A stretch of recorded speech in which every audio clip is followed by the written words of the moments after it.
this new mythic? Demolich quad blue mana for a 4/3 skeleton wizard, not legendary. This spell costs 1 blue less to cast for each instant or sorcery spell you've cast this turn. Ooh. Oh. Oh no. Oh no! So this means you can pay 4 Manamorphoses and cast it for free? Oh, Manamorphose, always so broken. When it attacks, exile up to 1 target instant or sorcery card from your graveyard. Copy it, you can cast the copy. You may cast Demolich from your graveyard by exiling 4 instant or sorcery cards from your graveyard in addition to paying its other cost. Wow. That is a card. That is a, like, legit card. That's like a modern legacy kind of card. Wow. Okay, that's actually, like, insane. That might be the most powerful mythic we've seen from the set. But this is what I think I'm most excited about for older formats. Like, in Standard, it's fine. It's not bad. But in Standard, you don't have all the cheap spells, all the free spells to really power it up. In older formats, whoo, Demolich is gonna be legit, I think. That is a really scary card. What do you think about the power level of this set, chat? I think on one hand, the set's powered down. I don't think there's any, like, debate. I can count, like, what are the legit constructed cards? Demolich now would be on the list. I kind of like Zariel. I think Zariel's, like, a constructed playable card. Flame Skull, I think, is constructed playable. The Black Dragon, wherever it is, which I'm not seeing at the moment, I think has potential to be constructed playable. Some of the other stuff, maybe Fringe. There's some, or Orcus, I think, is pretty constructed playable. But there's not a ton of, like, obvious constructed staples. The good news is, when you look at what's leaving Standard, if you look at, like, the most popular decks, they're all going to be gone. So there's just not competition. Sultai Ultimatum, gone. No Emergent Ultimatum. Prismari Midrange, you still get your dragons, but you're losing Brazen Bar. You're losing Bone Crusher Giant. It's going to be a brand new deck if it exists. Nigh Adventures, gone. Mono White Aggro, mostly gone. There's still some Mono White pieces that survive, but a lot of them are gone. Mono Red loses essentially everything. You got, like, Hall Monitor left over or something, but it's all old stuff. Rogue's gonna be gone, loses all of its support cards, loses Luris, loses Into the Story. Like, it's gonna be a brand new format, so even though this set looks powered down, and it is powered down, I'm not even gonna debate that, I would agree that it's powered down, I think that that's a good thing. Darkwing Duck, welcome to the Fishbowl. Thank you so much for your subscription. Big super for you. Thank you, thank you, thank you. Seeing the power of the level of this set has me actually really excited for Standard in a couple of months after rotation. I mean, the bad news is, hey, what's up, Lucid? How are you? The bad news is, I don't think this set's going to make a big impact on Standard right away. We probably see some of the good standalone cards show up in various decks. Cards that are just actually powerful in an absolute sense. Don't need any synergy or anything. You just throw them in a deck and be good. But I would be surprised if we saw a huge impact from Adventures in the Forgotten Realms before rotation. After rotation, though, it's an entirely new format. Like, it really, really is. All of a sudden, I think Standard's going to be really exciting. All of a sudden, you got, like, Dragons and Learn Lessons, and we got all the stuff from Keldheim that didn't get a chance to shine. All the tribes, like Giants. Giants look so sweet, they've never made it. But after rotation, I think there's going to be there. You got Party, you got the Zendikar Rising stuff. So I think, based on the sets that are in Standard, after rotation, I think Standard could be really sweet. And maybe I'm being too optimistic. Maybe something will rise to the top and be broken. But I actually think post-rotation Standard is going to be really, really fun. I haven't been excited for Standard in a while. But just seeing this set and seeing what's going to be in Standard, I'm actually pretty hyped about Standard after rotation. The Roller Bag! Welcome to the Fishbowl. Thank you so much for your subscription. Big super for you. Thank you, thank you, thank you.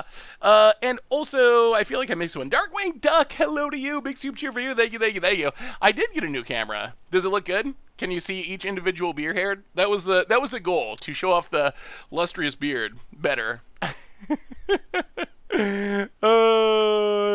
was the plan. Now all the beard hairs can get their individual due.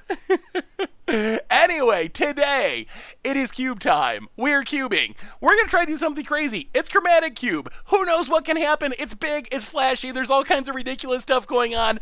5 colors, ramping, slinging around big spells. So let's have some fun and do some cubing. But first, we got our reminders, and as spoilers come out, remind me, and we will talk about them. We're gonna be talking Adventures of Forgotten Realm. What is the next set? Ooh, next set is gonna be interesting. Once we get to this fall, we are going to have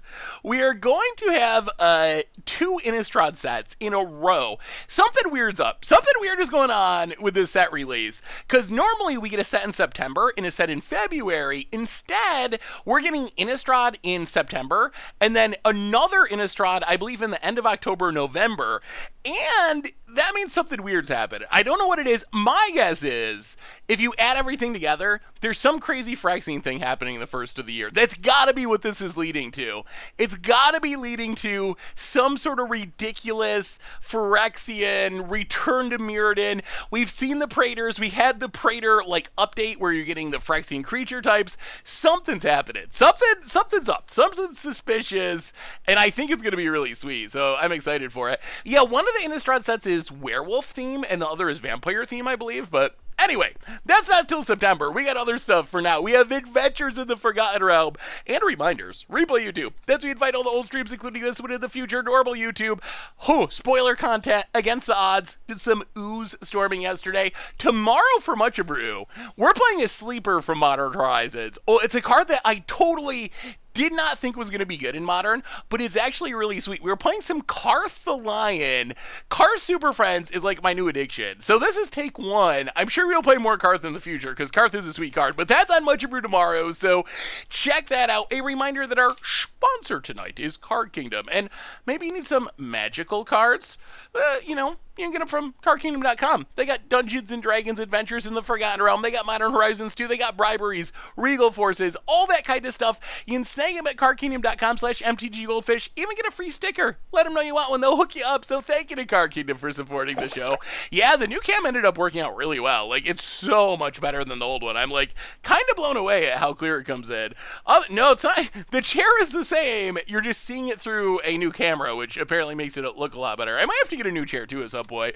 Otherwise, merch page, token, t-shirts, playbets, Fortnite. Welcome to the Fishbowl. Thank you for your subscription. Big super for you. Thank you. And what was the other one? Donations. Always appreciated. Never required. $2 or more gets your message read on stream. So, let's do some cubing. Did they give you the new camera? Wait, did who give me the new camera? The camera company? No. Who do you think I am? Do you think I have the pull to go to Sony and get a new camera? That'd be sweet.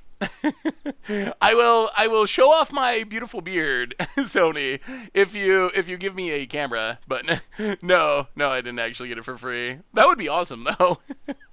Oh, what is the new camera? It is a Sony a something. There's numbers after it, but I don't think it's like super crazy, but it's definitely a huge upgrade after what I had before. So definitely way better. It's actually like a physical actual camera, and you have to get like a cam link to hook it up to the computer and everything, but it's like 4K or whatever. So anyway, are you ready for some drafting? Have you seen Demolich in Spellbook yet? We were just talking about it. We should probably talk about it a little more, and then we'll jump into our draft. We got another new card, I think. Hulking Bugbear. 3 mana, 3/3 haste goblin. There was a time when that was legit stats. Maybe we're going back to that time, but we're not there. We haven't been there for a long time. Demolich is insane. I think that's the best card from the set so far, especially for non-standard formats. It's going to be really cheap. It's going to be free. It has a powerful attack trigger.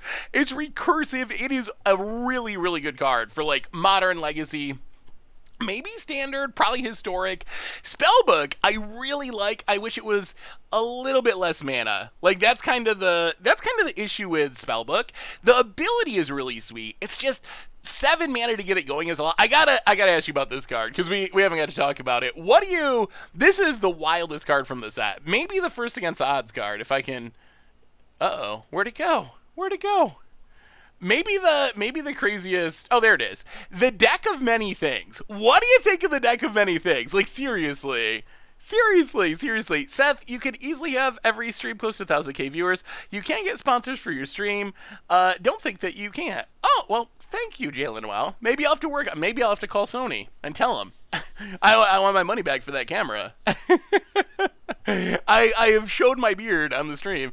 I'm just messing around, but yeah, that is a good idea. What do you think of this whole concept? The deck of many things. 5 mana legendary mythic artifact. Pay 2 tap it. Roll a d20. Subtract the number of cards in your hand. If the result is 0 or less, you one with nothing yourself. You have to discard your hand. If it's 1 to 9, you regrow something from your graveyard at random. Get back a random card. If it's 10 to 19, you draw 2 cards. If it's 20, you reanimate a creature, and when that creature dies, whoever owns that creature loses the game. Is this good? Is it bad? Like, this is just one of the hardest cards I've ever tried to figure out. Like, I actually have no idea. I have no idea. I lean towards it being fun and janky rather than competitive. The 20 is insane. Like, if you hit a 20, it's absolutely insane. On the other hand, there is a risk, especially if you have like 5 or 7 cards in hand, that you're going to end up throwing your entire hand away and getting no value out of it. Also weird that you can only get the 20 if you're empty-handed, because you got to subtract the cards in hand. So unless you have other shenanigans that we haven't seen yet, you can't just roll a 20 unless you're hellbent. Do you think that die rolling is good for Magic? That's a real question. And as we're talking about this, we're gonna start chromatic cubing. Do you think that die rolling is good or bad to have in Magic? Like, is it too swingy and random, or do you find it fun? Yeah, it does seem very hard to make it work.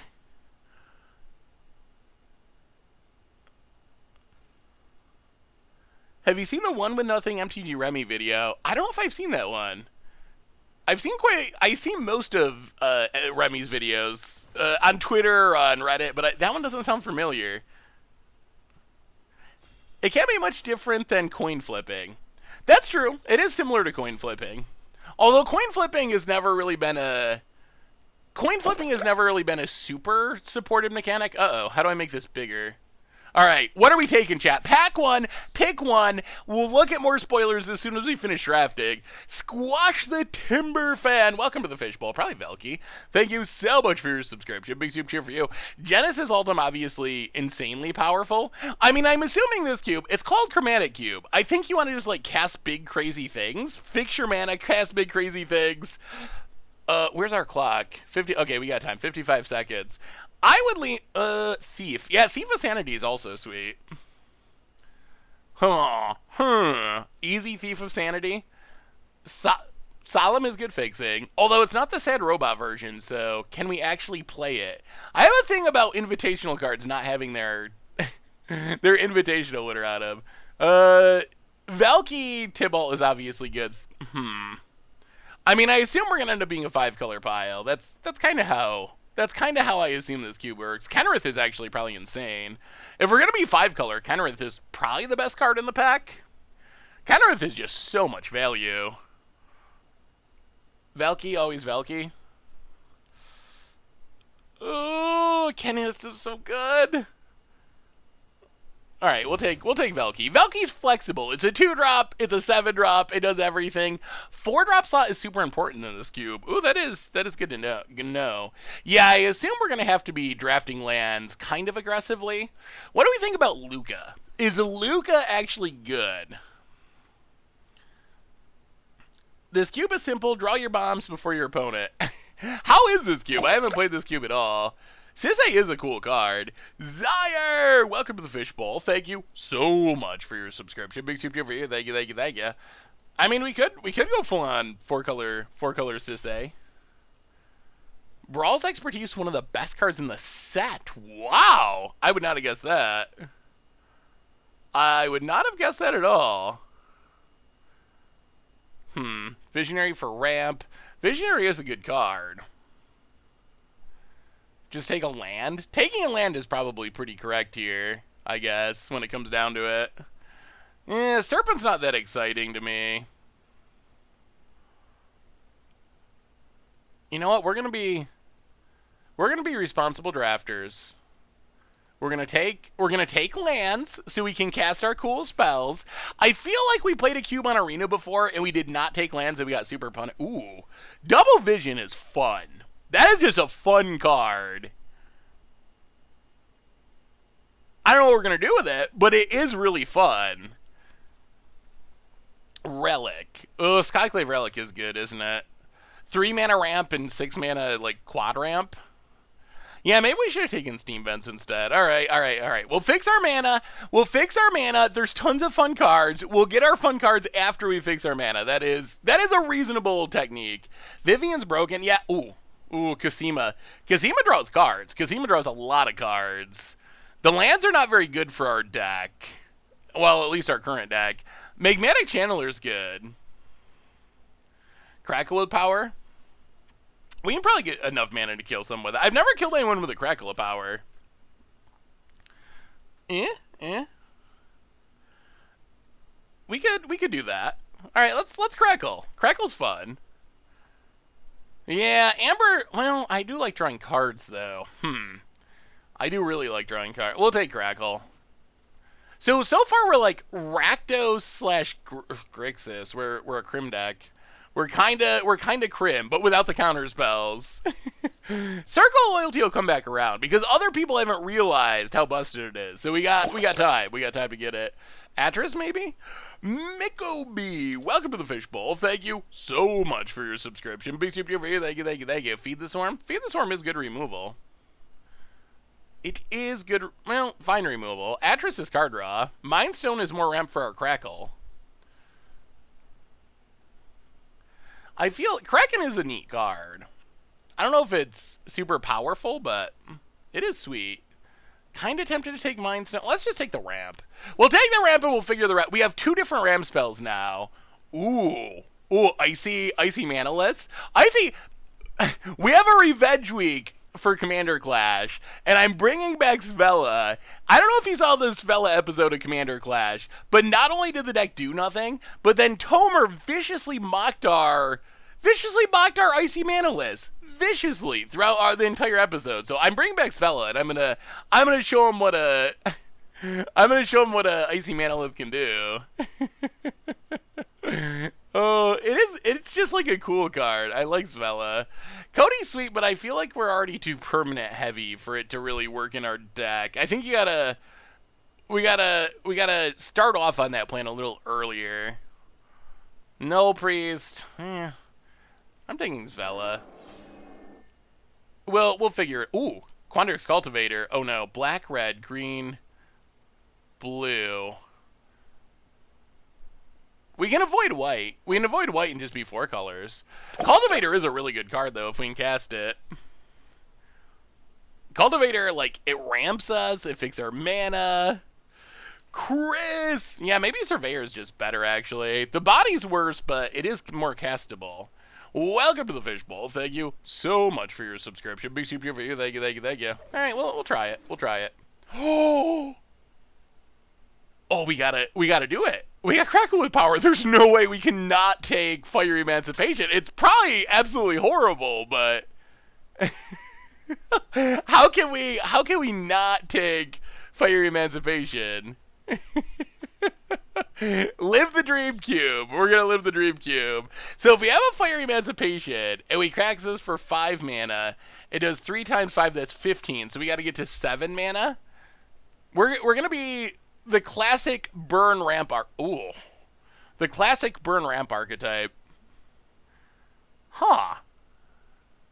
Genesis Ultimatum does draw us cards. We do have a bunch of ramp. Our mana fixing's still a little sketchy. You like where the 3-0's headed? We're gonna or the 0-3. We're gonna 0-3 with style though. That's the most important thing. Yeah, I got a new camera. Yeah, we're taking Genesis Ultimatum. Hopefully we get fixed. Ooh, Steam Vents came back. Well, we probably are taking that over. Llanowar Visionary's good. I don't know how green we're going to be, but Steam Vents... Oh my god, and the double vision! Yes! Oh, this deck's probably going to be horrible, but it's going to be so much fun.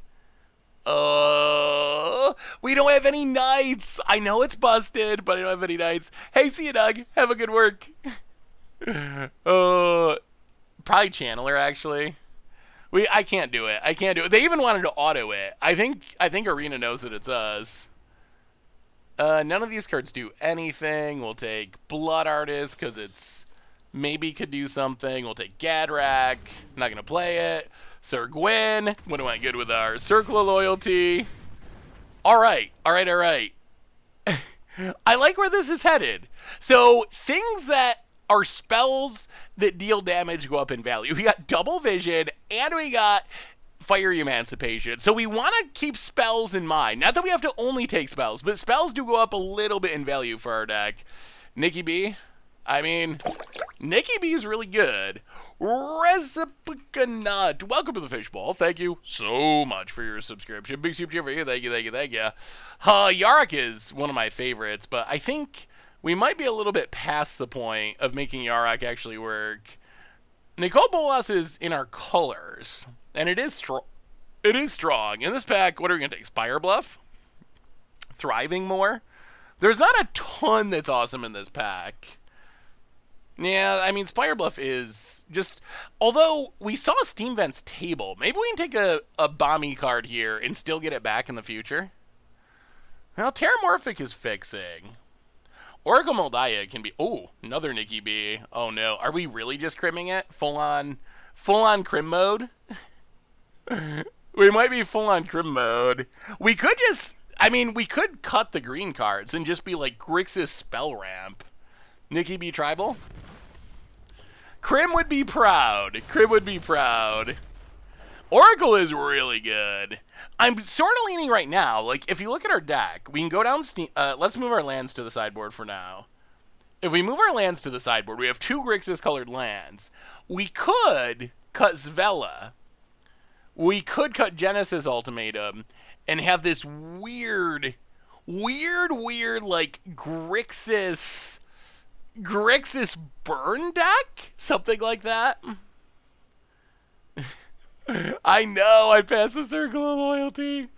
Oh, maybe I should have taken it. Oh, what are we doing here? I guess Omnath's not even really that good, even if we stay in green. Yeah, just take some more fixing. Karnstein Pearl Sundering's not bad, but we learned the lesson last time. Good mana is important. Good mana is important. Oh. Wow. That's another Nicole Bolas. There's also Lithoform Engine, which is one of my favorites. There's also Omnath, which I guess requires us to go into white. Are we just Nicole Bolas Tron? Are we going full-on Bolas Tribal? Oh, Vargoth. Yeah, Vargoth might not be bad. Fires. I guess this is the kind of deck that Fires would work in. But there's a Bolas. Ooh, yeah, we were talking... I'm going to take the Bolas. Fires might come back. People might not want it. Yeah, the New Blue Mythic, my pick for so far, the best non-standard card from the set. Like, by far. I mean, our mana's not looking bad. We have 3 lands. We have fixing, we have ramp. We do have some crazy mana costs, like triple red, but I think we can make this work. This looks kind of reasonable. Fires is busted in this cube. Ugh. Well, maybe we should have passed the Bolas then. I like the theme, though. We have 3 Bolases, so I like the flavor of our deck. I should have called up Crim. Crim would have known. Manlands are good for BD. Yeah, the creature lands are very strong. I think they're very good. Ooh. Okay. Shaq in the house. Neheb. I don't think this is a bugged one, though. So that's good. Probably Prismari Command is what I would lean towards. Another Elder Dragon. Yeah, unfortunately, it's not a very good one. At least not for what we're doing.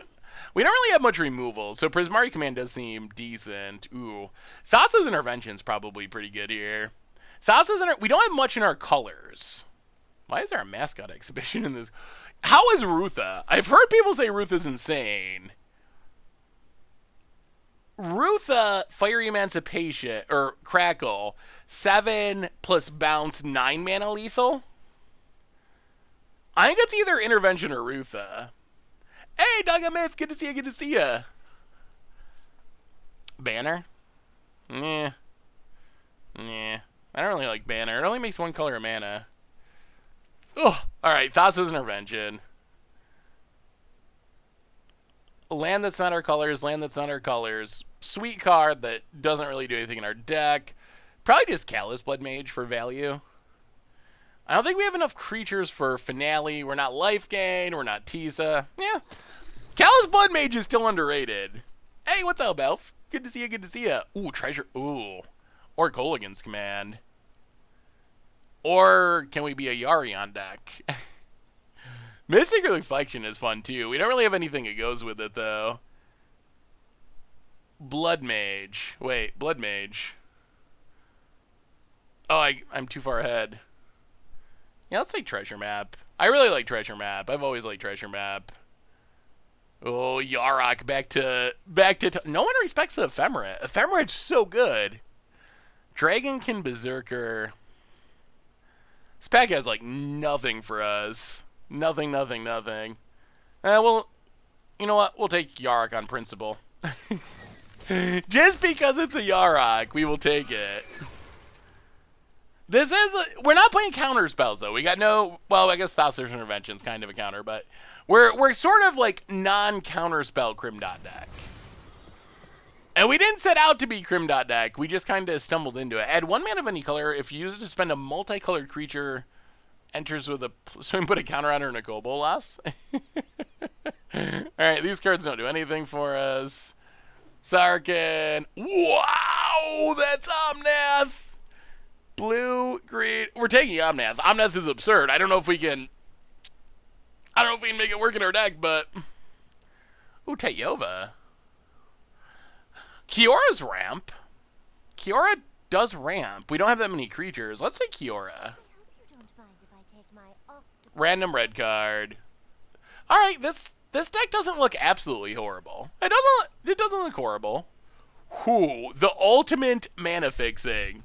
Like, literally the ultimate mana fixing. It tallies kind of funny. We do have good things to spin into, and our opponent might too. Maze Mind Tome's good. Dragon Skull Summit's on color. Ori's just...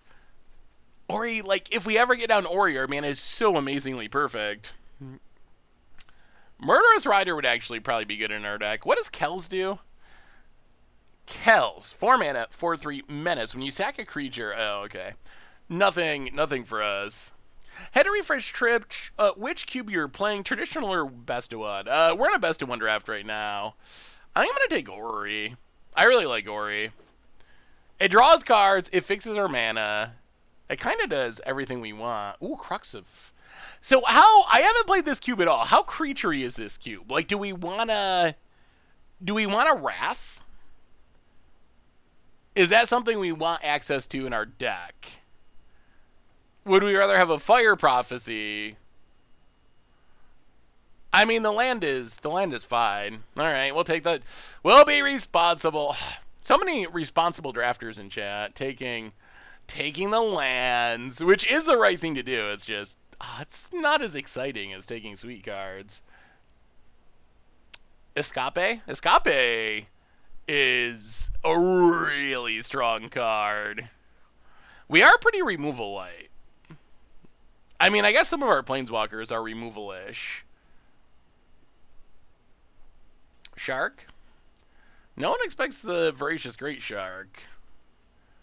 Shimmerdrift. Wait, what's Shimmerdrift? Guardian. Oh, this. Oh, that's like the worst pathway.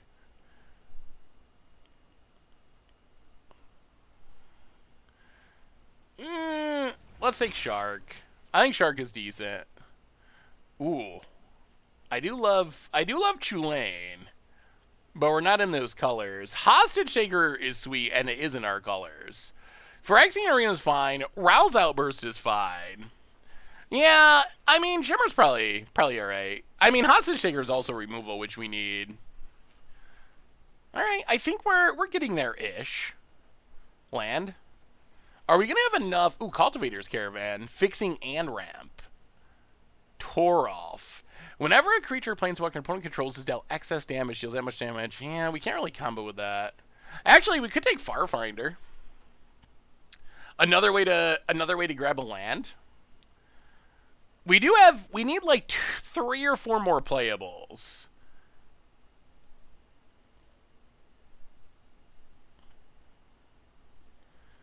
All right, we'll take the lad. We need 4 more playables that are not lands as we go through this. Search for Escanta's decent. Shieldred. Our top end's not very good. I mean, we got Crackle with power. What else do we need? I might just take Search for Escanta. I guess Discovery Dispersal is pretty decent too. Shieldred. I'm always disappointed. Well, usually disappointed with Shieldred when I find it. For some reason. It never plays as well as I wish it would. Let's take Search. Are there dedicated aggro decks in this cube? Like, are we going to have to worry about just getting rushed over by Mono Red or something? The Triome isn't... Well, I guess it's in 2 of our colors.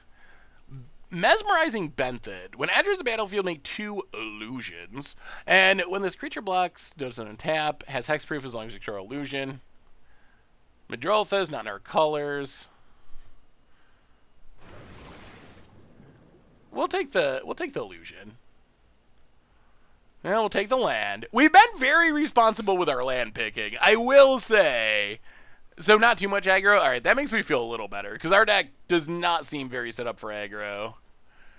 Can we do anything with Orvar? No, we have like nothing that targets.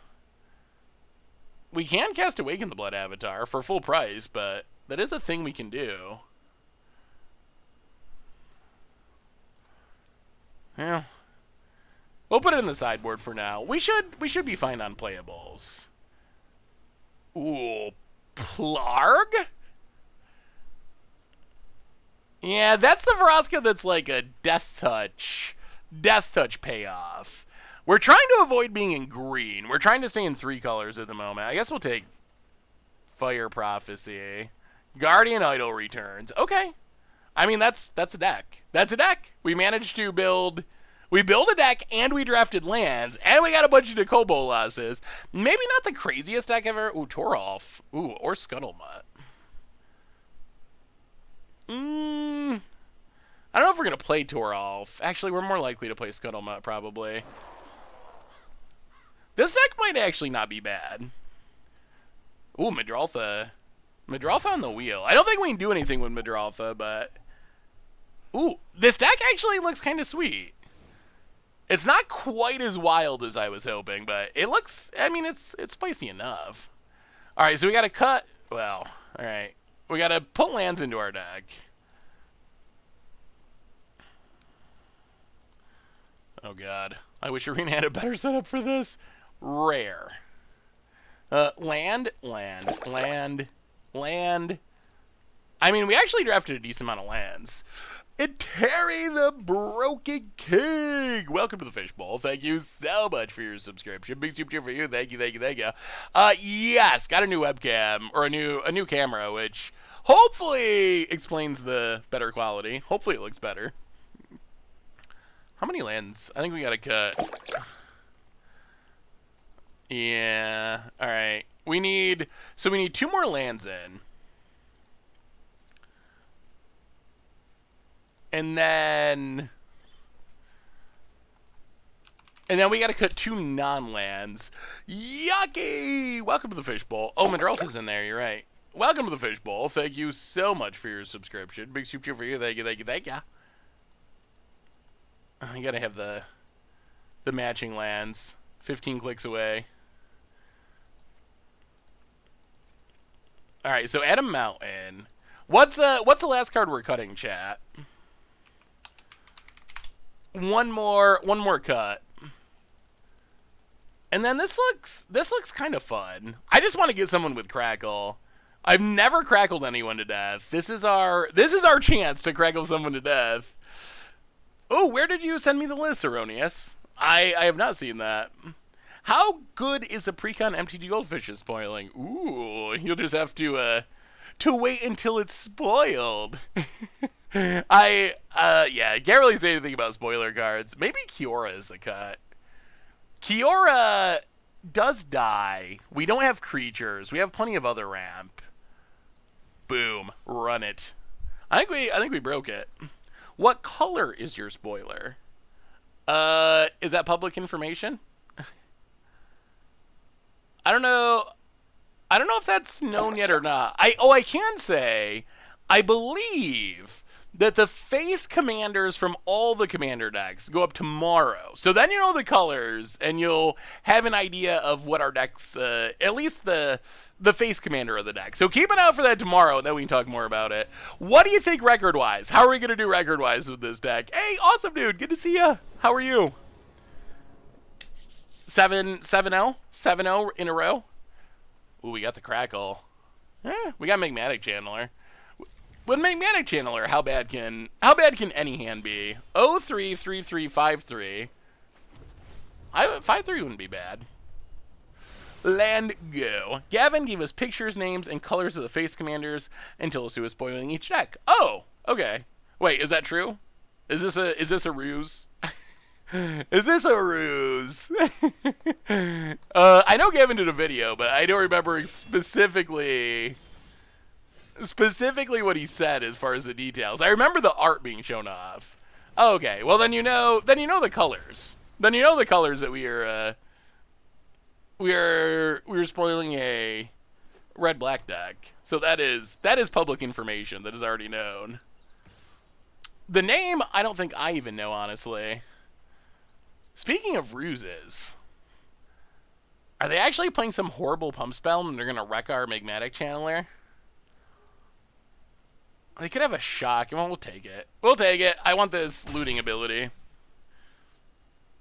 So when do you actually learn of your spoiler cards? Like the first day of spoilers. So it depends a little bit on the spoiler season, but now let's play this on red. Seize the spoils. Pitch a great shark.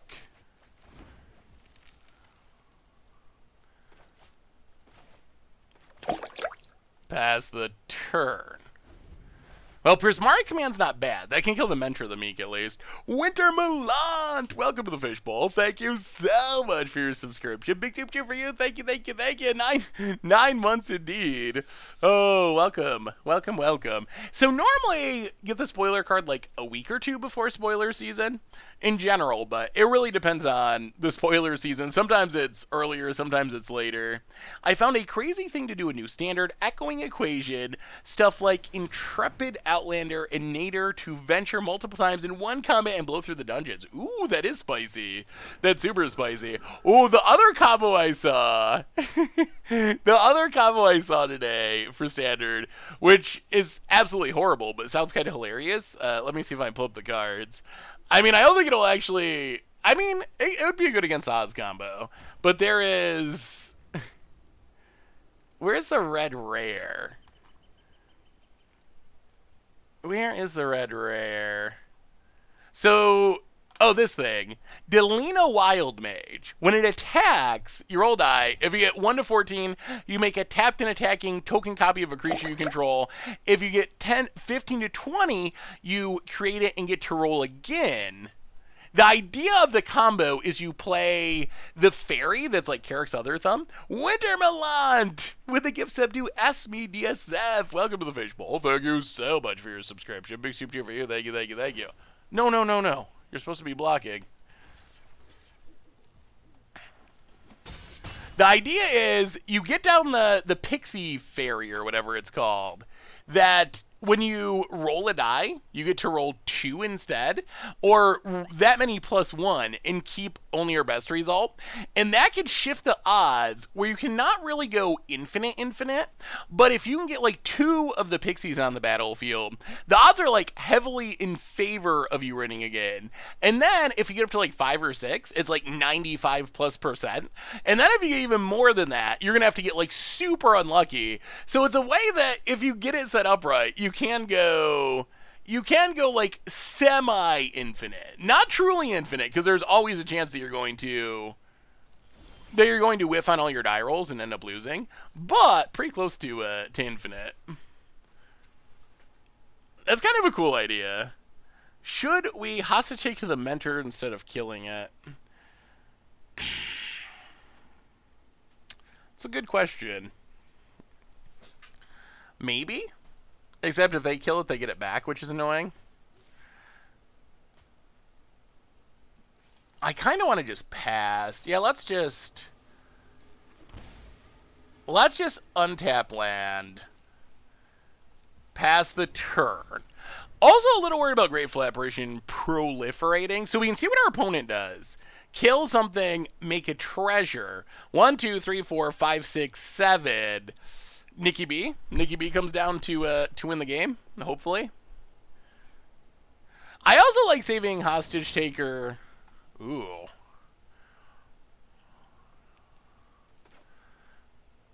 I also like saving Hostage Taker for when I can immediately cast the thing. Yeah, we don't really want that proliferating, so... Basileus Lieutenant, sure. Put a counter on something, sure. But there is bad news, opponent. Nicole Bolas is coming for you. Opponent goes to combat. Attacks. No fear, we will block. Down to 11 temporarily. And we haven't looted with this once. Not a single time. Alright, so what does this do? Tick up. Target opponent exiles cards from the top of their library to non-land. Until end of turn, you cast a card without paying its mana cost. Each opponent exiles 2 cards from their hand. 7 damage to target opponent. Creature an opponent controls or planeswalker. Exile each non-land permanent.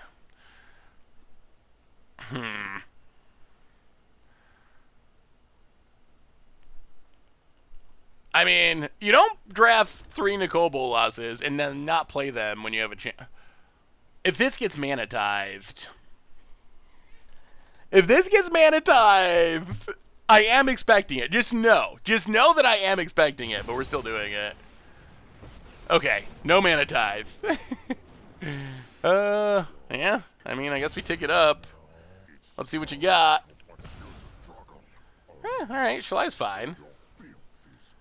That's a blocker. Pass the turn. I mean, when Nicole Bolas out, if we can just say stable, we should be able to win the game. Like, that's it. Nicole Bolas is insane. 7 mana Nicole Bolas is super insane.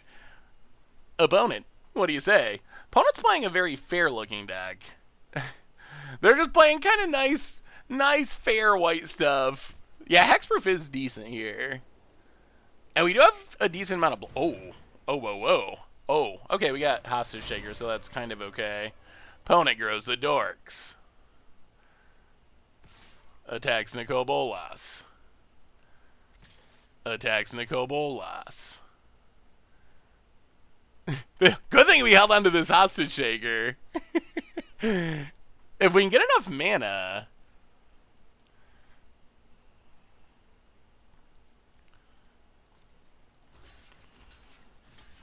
If we can get enough mana, we can win with this Crackle. It takes a lot of mana, but it's not impossible.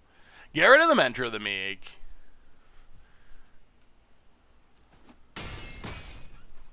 Nicole Bolas takes a little hit. Opponent gets a dork. We untap. Well, Mind Stone. Swamp. Hostage Taker. Snake Immortal Sun.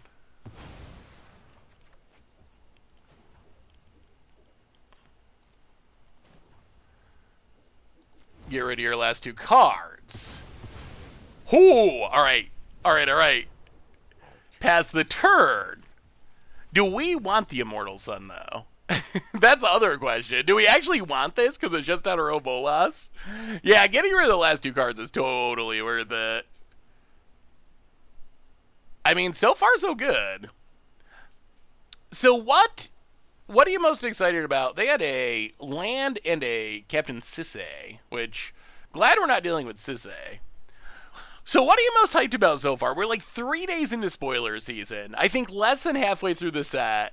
What's your number 1 card from Forgotten Realms? Oh, as far as the power level thing of the set, I agree that the set feels a little bit powered down, which I think is good. The weird thing is, I'm not sure how much of that is just other sets being busted. Like, of course it looks powered down compared to...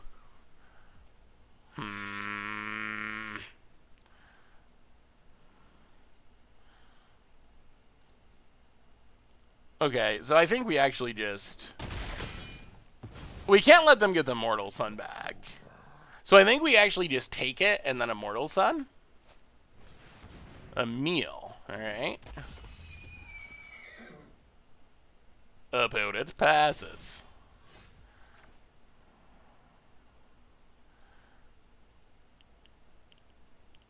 Play Immortal Sun. Grow our dorks. I mean, we're still under a lot of pressure here, which is a little scary.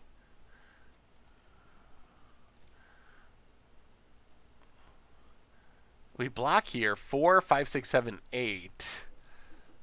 Ooh, that's a lot of damage. That is a lot of damage.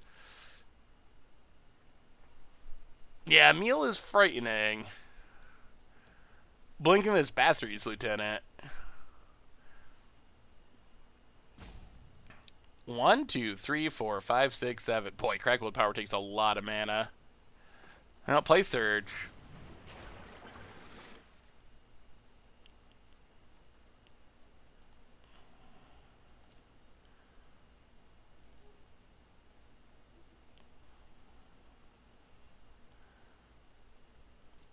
Pass the turn.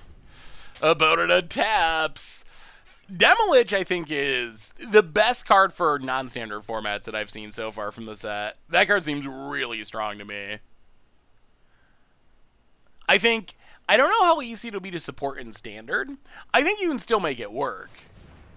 Oh, sweet Jesus. Oh, we're dead. Well, actually, we're not quite dead. But that's not good for us. So opponent gets 2 combats.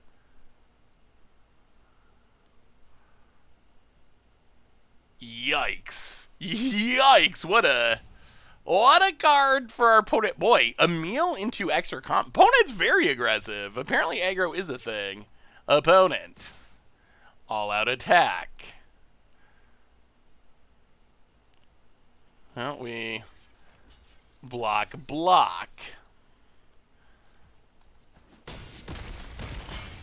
Go to 6. Kill a thing.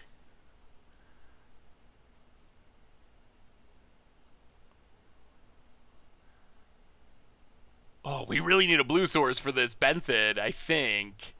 Opponent. Is it giving extra main phase? There is. Alright. Goes to combat. Attacks. Well, we block. Go to 1. Not a great position. We do get to draw extra cards. And we got search for Iskanta. Iskanta, Graveyard. Mountain, that doesn't help. Double Vision. Doesn't help. I don't think. Wait, does it help? 1, 2, 3, 4. Ooh, wait. Can we double vision Crackle, kill 2 things? That might work.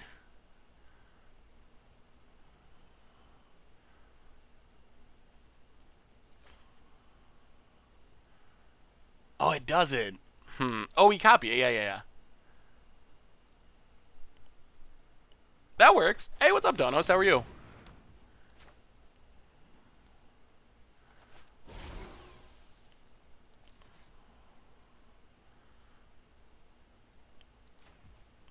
So, kill a meal. Copy it. Kill Bastards Lieutenant. Alright. No top decks, please. No top decks, please. Grow the dork. At 1 life. Can we stabilize? Opponent. Wait, what was weird?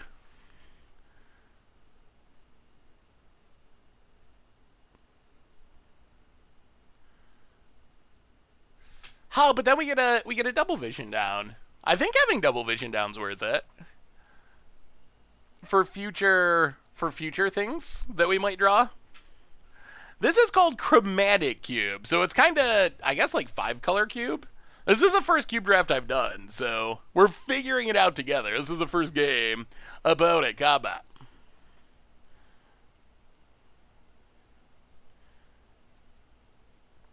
We might be good at 1 life until our opponent draws a lightning bolt.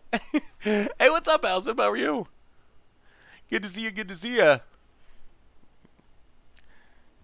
Yeah, his Kanta can flip. I guess that flips and gives us the blue mana. So graveyard. Transform. Ooh, Fire Prophecy. And Treasure Map.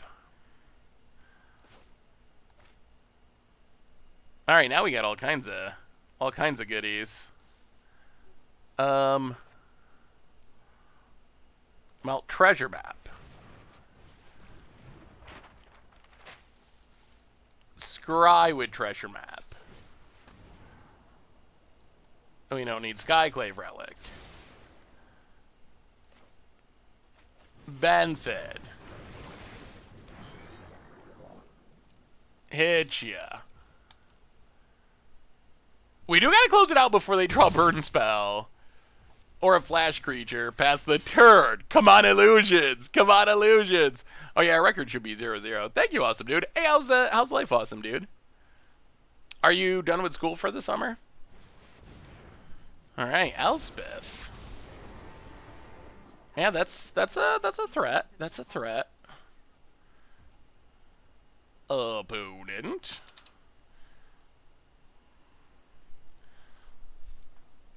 This is how I'm going to try out Tiamat in week 1. Seems pretty strong. Ooh, wait. Oh, yeah, we have Immortal Sun. Never mind. We have our opponent's Immortal Sun, so it's not a threat. All right, opponent passes. Skittering Surveyor. Island.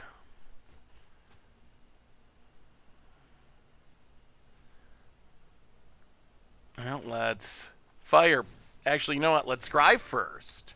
Let's do this proper. Scry first with Treasure Map. Then I go Bolas. Immortal Sun. I've forgotten this Immortal Sun like 3 times this game. Probably should have put that to the bottom. You know what? Let's Skittering Surveyor. On second thought, let's shuffle the old library here. Grab an island. Play Fire Prophecy.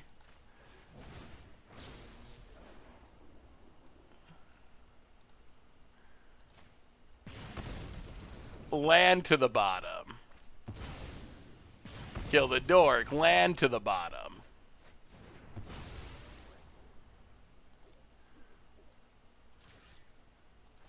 Hitcha. Opponent to 3. The comeback is on. Pass the turn. I think we stabilized. Ooh, the Tiamat deck looks sweet. Yeah, Dragon's Disciples. Are we dead? Not exactly, but that is annoying. Well, cycle.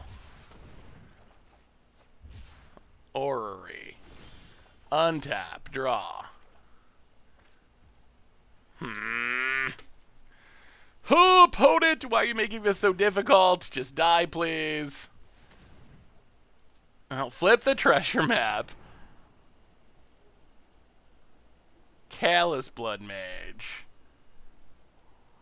How do we have lethal, though? Oh, I guess we just have enough power of attackers. Yeah, I guess that's true.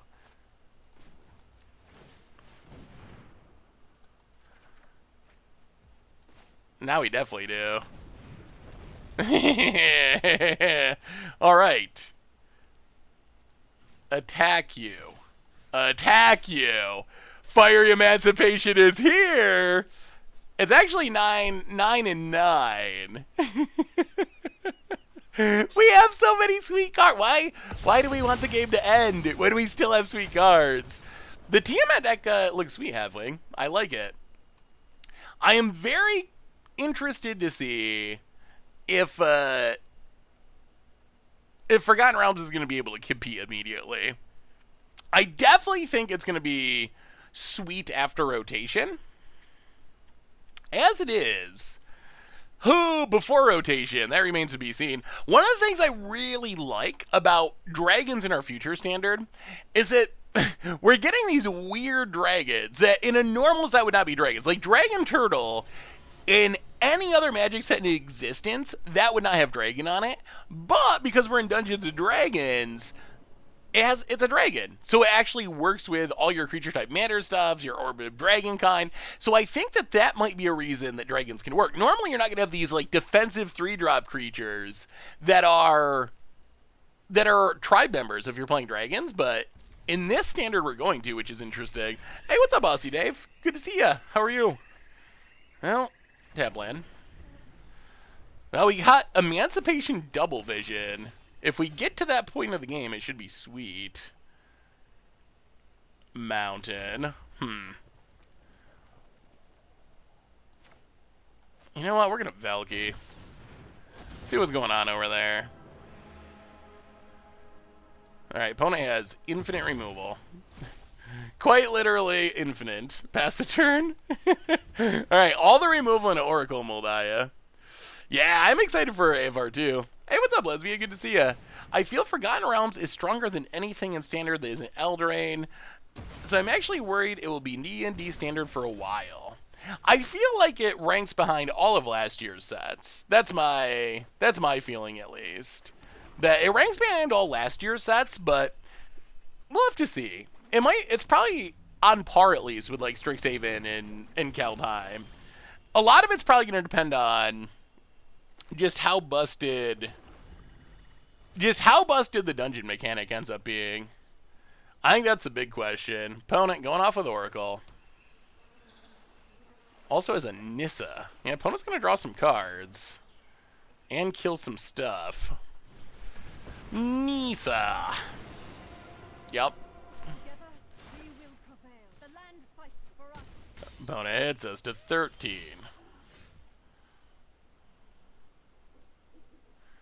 Huh. Boy, opponent's off to an aggro start. So we can kill Nissa, but then we lose. I think it's still... That's probably what we gotta do, unfortunately. Yeah. Well, not the fullest value, but the Kobolas. Oh, wait. Huh. We could use Nissa's ability and hit it to 1. That's probably not worth it. New uncommon legend spoiled? Ooh, alright. We'll look at it in just a minute. Let's figure out how we activate this Bolas. Yeah, we just gotta kill it, unfortunately. Pass the turn. New uncommon legend. Alright, let's get a look at this new AFR card. See if it's actually good. What do we have? We have Kellen, Reclusive Painter. So 2 mana, Rakdos, Human Elf Bard. 1/2. When it enters the battlefield, make a treasure token. Other creatures you control enter the battlefield with additional +1/+1 counter for on them for each mana from a treasure spent to cast them. Ooh, that's actually a pretty sweet card. That's actually like a really sweet card. Pelucranos, and they have removal. Oh, this is going so horribly. Potion's got too much removal. Too much removal. So we take Pelucranos. Wait. Oh, I guess that's still pretty good against Pelucranos. Alright, hit Pelucranos. Uvenwald Hydra coming too. Huh! Yeah, opponent's definitely outracing us this game for sure. Mountain, go. Yeah, the new Rakdos Legend's actually pretty sweet. We've seen Wily Goblin be good, just 2 mana make a treasure, which is already like a playable card. This isn't 2 colors, but it does have a bunch of upsides. Opponent, yeah, kills our stuff, hits us. Lily, god dang it. Well, that's actually very spicy. That is actually absurd, because we know there's a Liliana on the top of our opponent's deck. Oh! Nicole Nicole Bolas comes to save the day. Liliana, free. I think we might choose to tick it down. Make each player sacrifice 2 creatures. Oh! Wow! We were so far behind. So far behind. Okay, now what, opponent? Land. Gonna play Hydra? Gonna Crux of Fate? Wow. Oh, yeah, we were so far behind. Uvenwald Hydra gonna get a land. Sure. Oh my god, it's Field of the Dead. It's Field of the Dead. So this doesn't trample. There is a Pelucranos.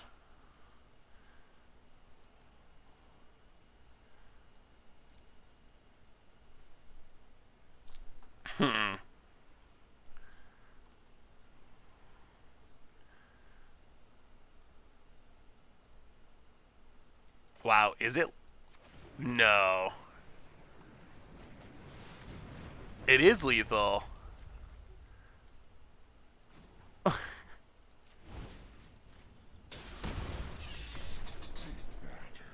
I forgot that no, chat actually was 100% right. It actually, I didn't think that it hit face. Wow, we were so far behind. But now I can see why Krim is addicted to playing Nicole Bolas is. We had no business winning that game. We had no business. None. We were so dead. Nicole Bolas, free Liliana, wrath your board, untap, 21 your face. That was absurd. We did not deserve to win that. There was no way we should have won that. Oh.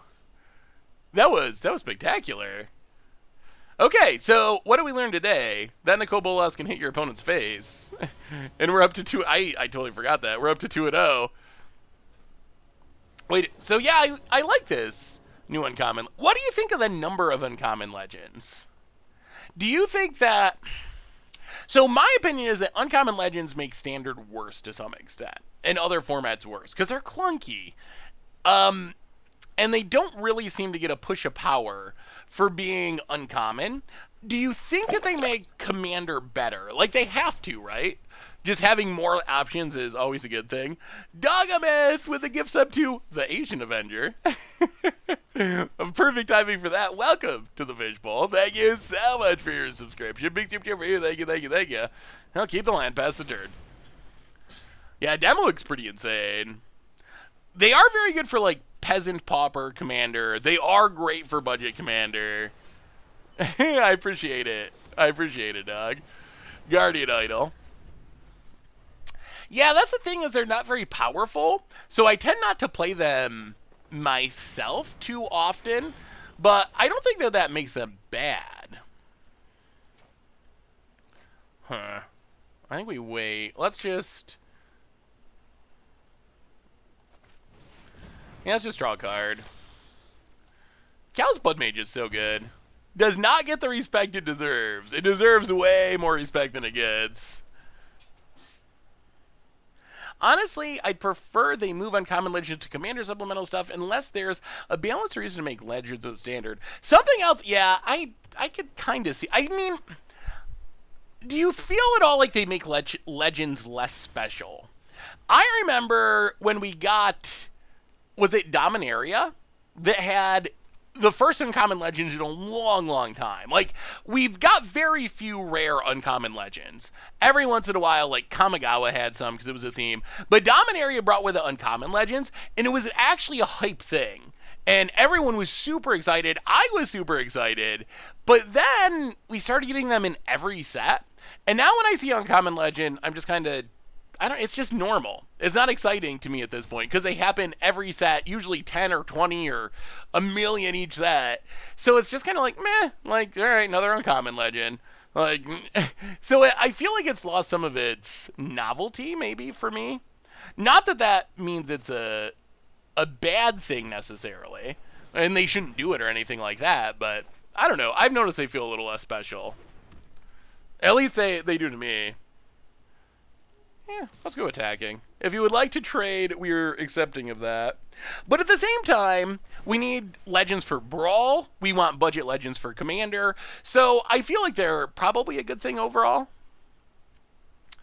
On the other hand, one thing I'm not sold on is the selection of the showcase cards from this set. I was looking at these cool, like, whatever they're calling this treatment, and it's a lot of pretty duddy, like, 5 mana, 4/5 Ward 3, 1 mana, 1/1 haste. When it deals damage, when it's blocked, deal a damage. Random uncommon legend. At least that makes sense because you might play as your commander. Pixie Guide is actually a pretty good one. Displacer Beast, random dungeon card. It feels like Chattering Skeleton, 4 mana, 4/3 when it dies, venture into a dungeon. I'm not exactly. Did anyone say how they selected these cards? Because they don't seem to be overly exciting cards. Like, most of them are like random commons that are very draft chaff feeling. So maybe it's a D&D flavor thing that I don't understand, but ooh. Fire Prophecy. Gonna do some real work here. Fire Prophecy, you. And also you. To the bottom. Draw a card. Ooh, Velky. Velky. 1, 2, 3, 4, 5. Yeah, put Hostage Taker to the bottom. Play a land. Be down with a Blood Mage. Board cleared thanks to Double Visions. Double Visions is sweet. Oh, it's D&D monsters. Okay. Showcase does not mean powerful. Huh, but shouldn't it? I mean, from like a pack opening perspective. I guess I'm looking at it from a pack opening perspective where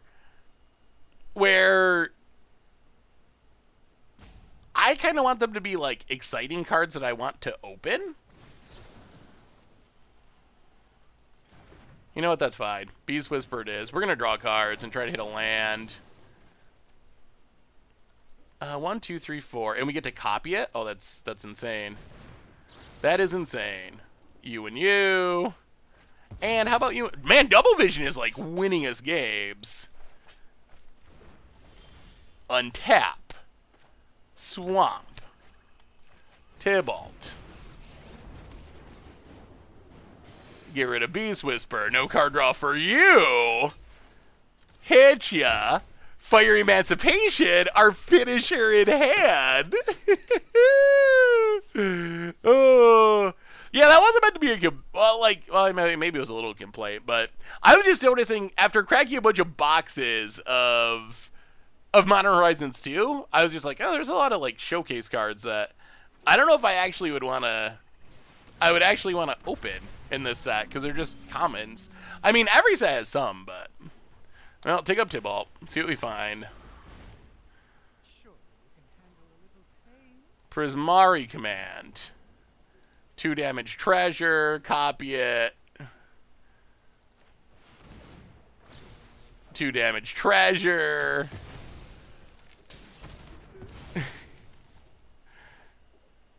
Sulfur Falls. Kick a Skyclave Relic.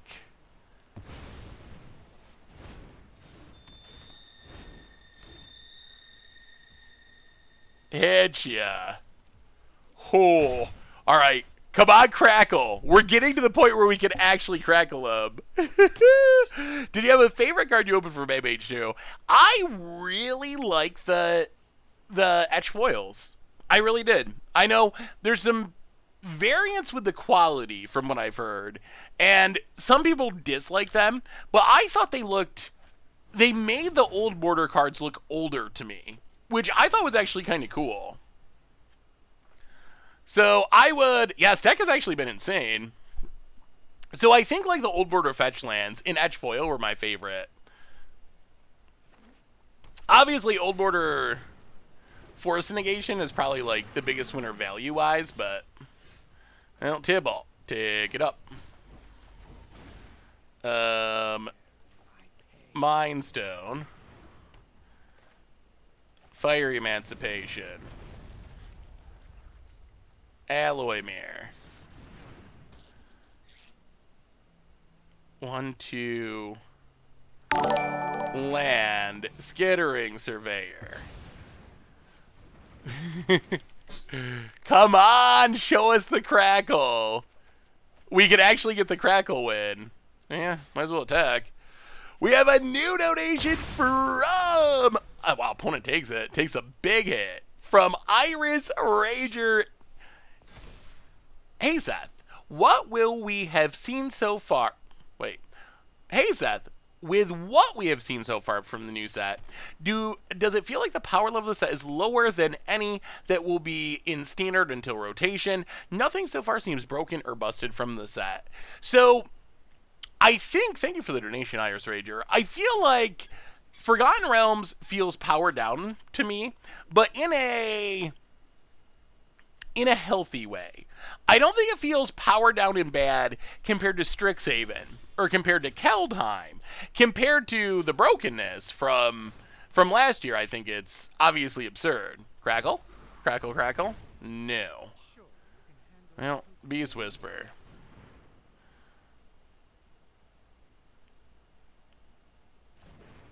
Thieving Skydiver.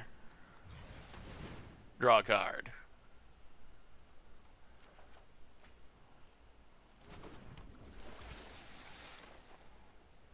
Oh, that's lethal, isn't it? Aw, I wanted to crackle him. I guess we'll just win. But I actually am excited for Standard being powered down after rotation.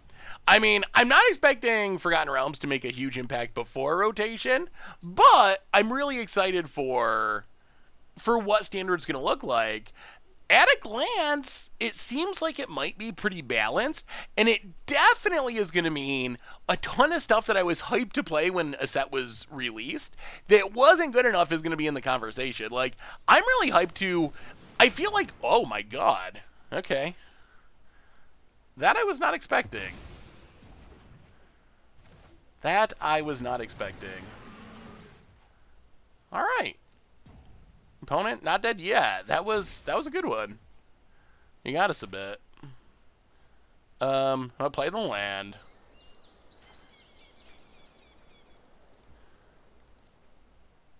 No attacks. Pass the turn. Yeah, that was a real good one. They even got to get back one of their own creatures. I mean, I think we're still fine.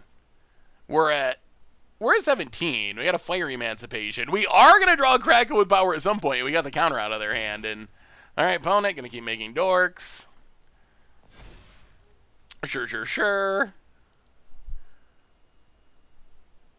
Epiphany is such a sweet card. It's so expensive that it's not broken by any means, but boy, it's so much value when you resolve it. Hey, Seth, first Standard FNM in years tomorrow. What should I run? Hey, what's up, Sushi? Oh no. Opponent, why? Why do you hate fun? Actually, I think they're just dead, the scheming skydivers, so we will punish them for shutting down our Tibalt. But first, we're going to draw cards. Opponent attacks our face. Well, you kill that. You kill that. You kill that. We take 5.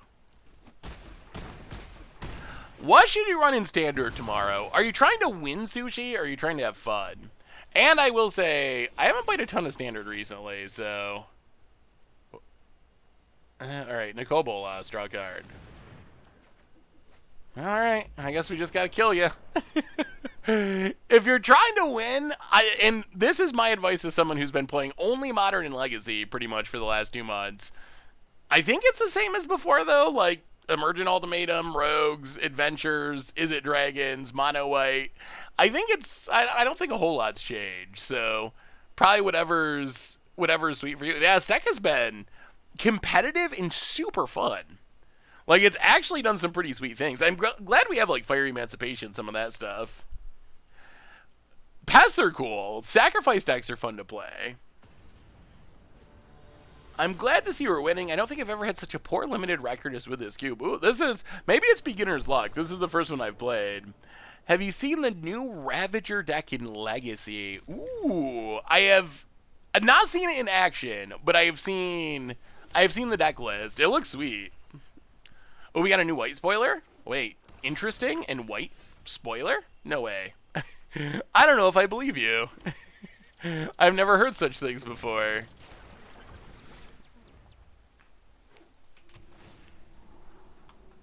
What is our interesting new white spoiler? Oh, I don't see anything we haven't talked about yet. Nicole Bolas. I think we'll keep it. We'll keep it. We'll play a swamp. We'll seize the spoils. Pitching Great Shark. Ooh, Double Vision. Double Vision has been a sneaky all-star.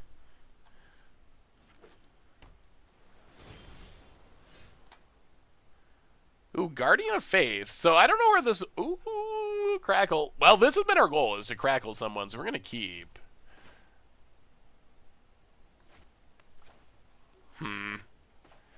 Play a land. Double Vision. Actually, you know what? Let's not sack our treasure. Let's just Mind Stone. Pass the turn. So what is this card? Guardian of Faith. 3 mana, 3/2, Flash Vigilance. When it enters the battlefield, any number of other target creatures you control phase out. Ooh. That actually is pretty interesting. So it's kind of like a Eerie Interlude. It's kind of like an Eerie Interlude style effect, except it comes on a 3/2 body. The downside is you don't get to reuse your ETBs. So I don't actually think it will interact with dungeons. Phasing is so weird, which is why it's so strange that they brought it back, because it is just a not very intuitive, strange mechanic. Well, like, oh, Bolas, make a discard.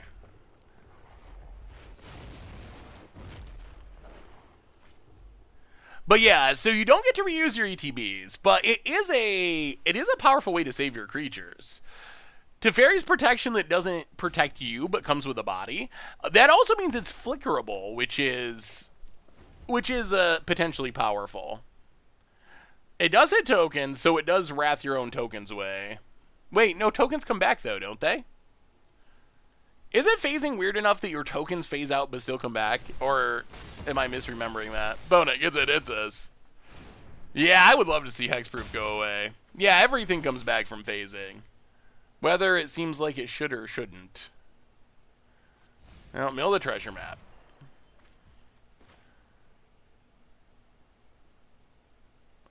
Double Vision.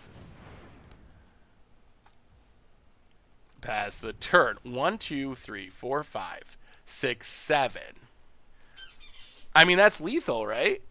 If our opponent taps out. Oh, no! We had it set up. We had the Crackle kill set up. Do they realize how close they are to being dead? Do they read our cards? Or do they snap off Nicole Bolas because it looks scary? Oh, they read it.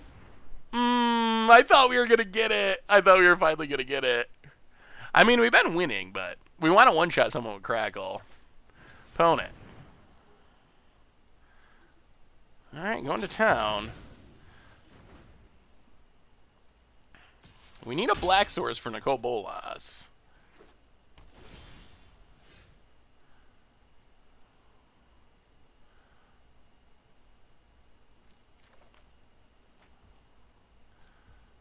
Well, pass the turn. We're only taking 2 a turn, which helps.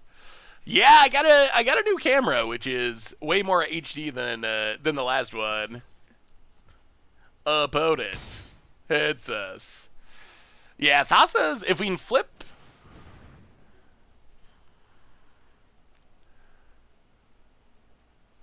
Yeah, that's fine. Sure.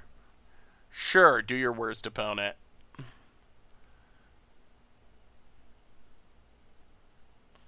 Oh, we wanted that Crackle.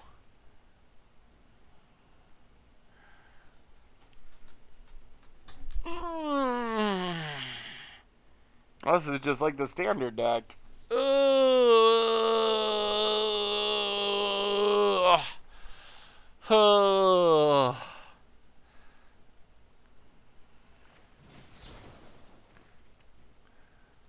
Man, and we got to cash in our treasure, so we're not close to a Kobo loss. This is so bad.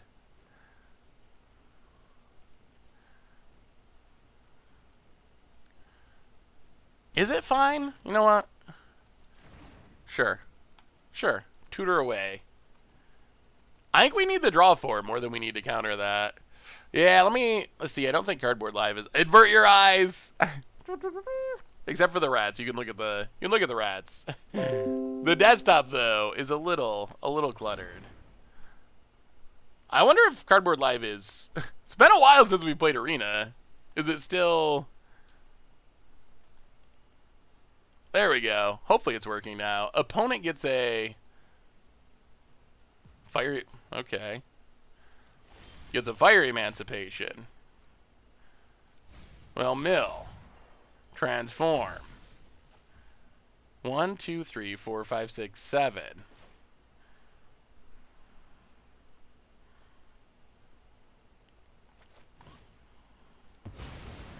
I'll play Orrery.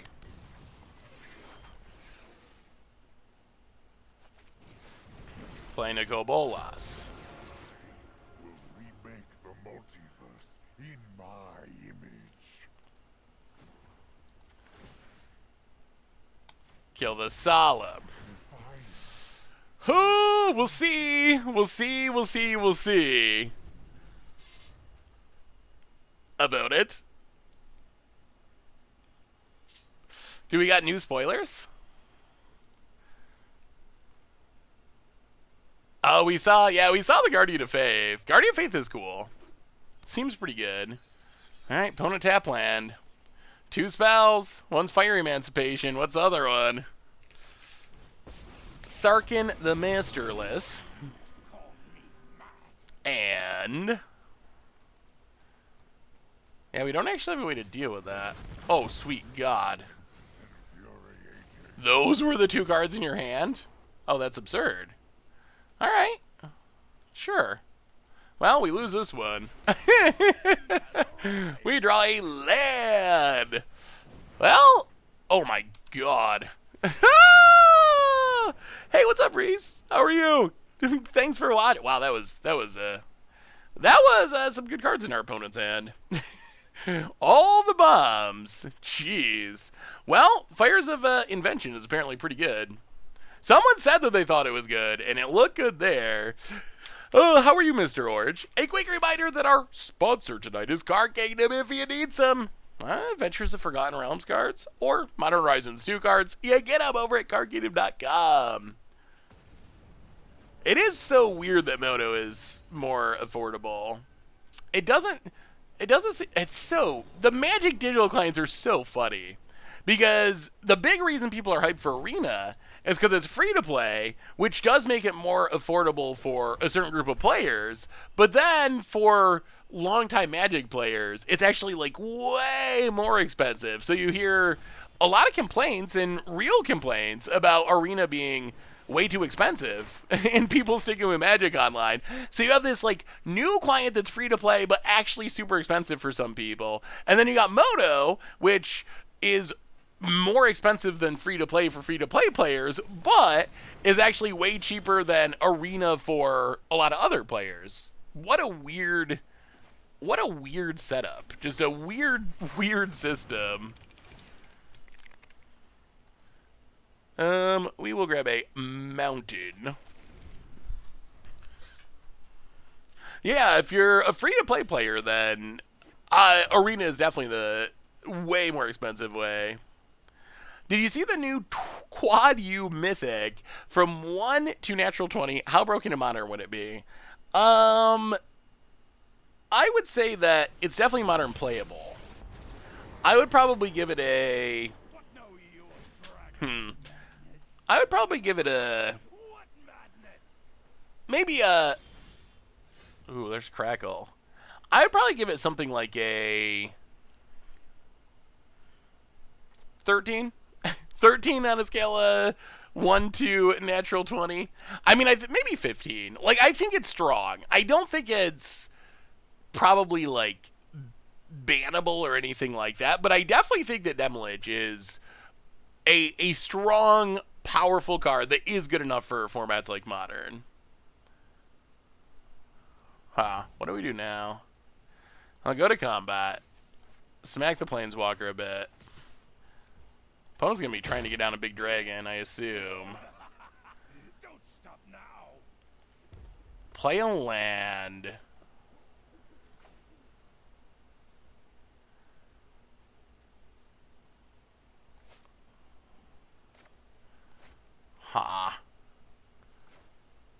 A Magmatic Channeler. So I think we need to flip Treasure Map. Get down Fire Emancipation, Crackle, win. Like, that has potential to do it. Definitely worried about what dragons this might put into play. I wish your sister played Magic so she could appreciate the Safi Eriksdotter card. Yeah, that would be funny, but unfortunately, I mean, some of my little brothers play a little bit, but don't really play. But for the most part, I'm the only one in my family who really knows Magic. After a year and a half of grinding Arena, I can build 2 or 3 decks each standard, but the grind had to happen first. Does it hold over through rotation for you, Ruckus? Like, is rotation, will you still be able to build some decks after rotation, or is it really going to crush your collection? I guess if you haven't gotten into Arena, probably the time to do it is rotation. Like, I assume that's going to be the time when you're least disadvantaged, at least. I couldn't imagine if you haven't played, it's probably going to take a little bit to get going. Skyclave Relic.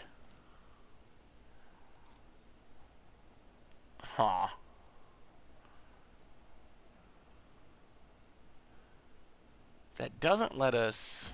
Yeah, let's go bottom. Opponent gets a Scuttlemutt. Haze up the Scuttlemutt. And... loots. Hey, what's up, Zeldatron? How are you? Good to see you, good to see ya.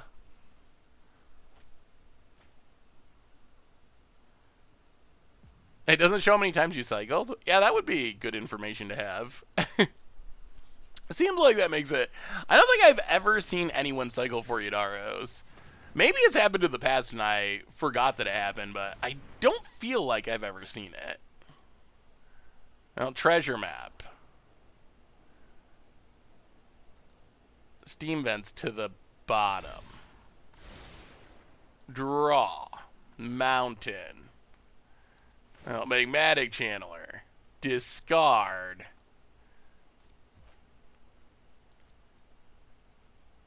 Draw.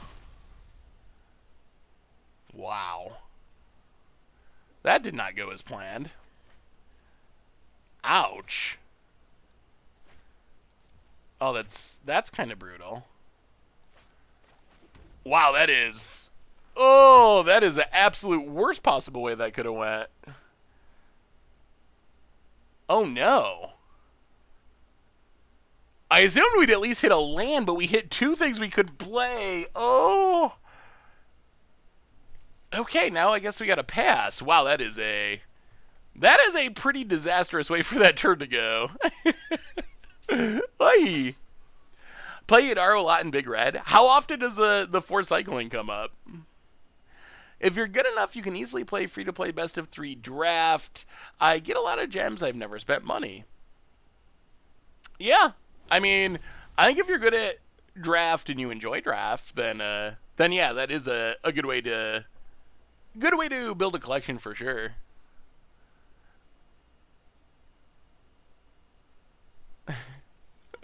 Yeah, I was not expecting the Crystal Slipper on the Scuttlemutt either. About it. Boy, we could see the combo in hand. Can we actually live long enough to pull it off? We need 2 turns, basically. We need a turn for Fire Emancipation, then the next turn, Crackle with power. If our opponent can, like, hasten a Drakuseth or something, we just get super wrecked. 1 in every 5 or 6 matches? Oh, that's not actually that rare, then. Opponent. Gonna do a little L draining. And a little attacking. Oh, maybe they're just like Gruul aggro with Sarkid. Alright, we might have a chance. Loots. Okay. Don't kill our Fire Emancipation. We're so close to the combo we've been trying to set up. Opponent discards a Augmenter Pugilist, plays a land. Bone Crusher, I presume.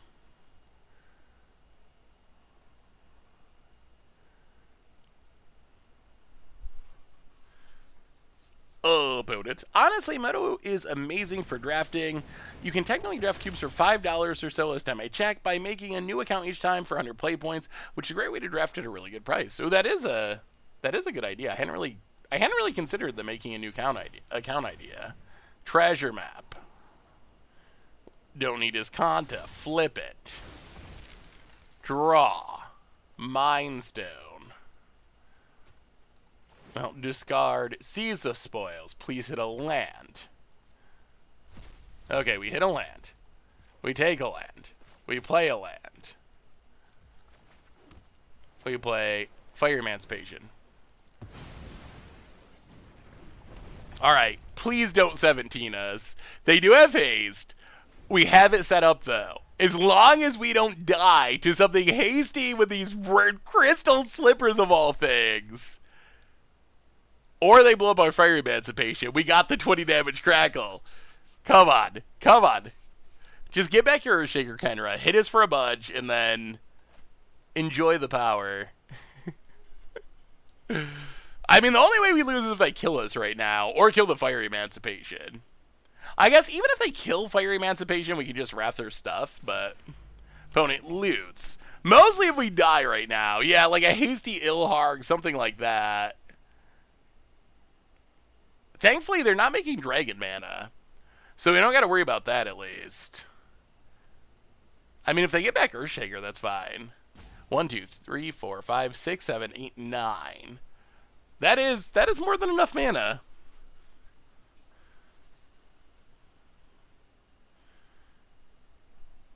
Oh, opponent. Thinking things over. Okay, that...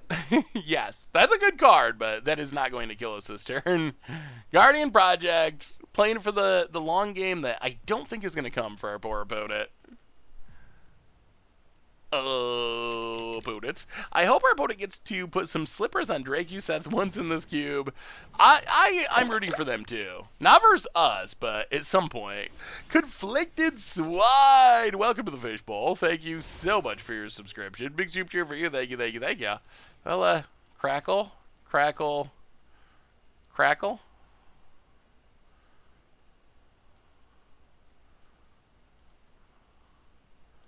Why can't I? 1, 2, 3. Oh, I see. Yeah. I did too many. All right, there we go. Crackle, crackle. And that is death. Yeah, I clicked one too much, and our opponent faces the wrath of Crackle with power. We did it. We pulled it off.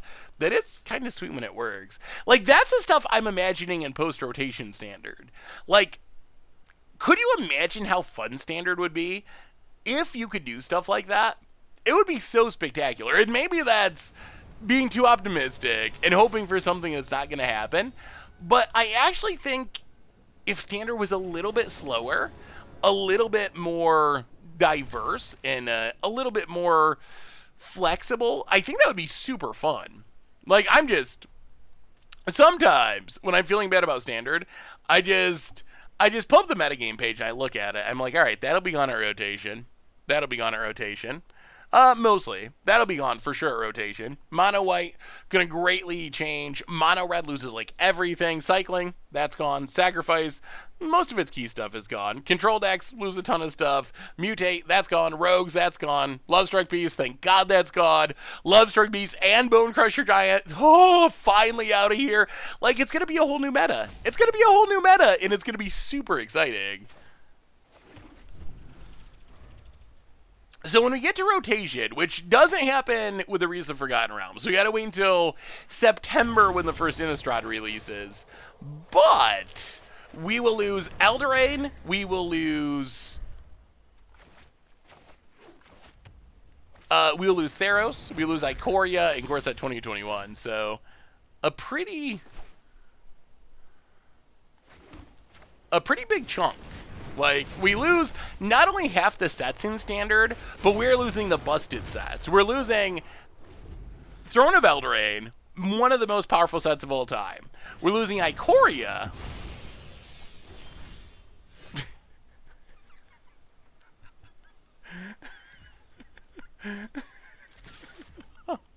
They fired that off so confidently, too. They fired that off super confidently. They, like, snapped it. They were like, oh my god, I can get into Kobolas. Boom. Companion's gone. Oh, Gola, yeah, I think that's worth, countering. Golas is pretty busted.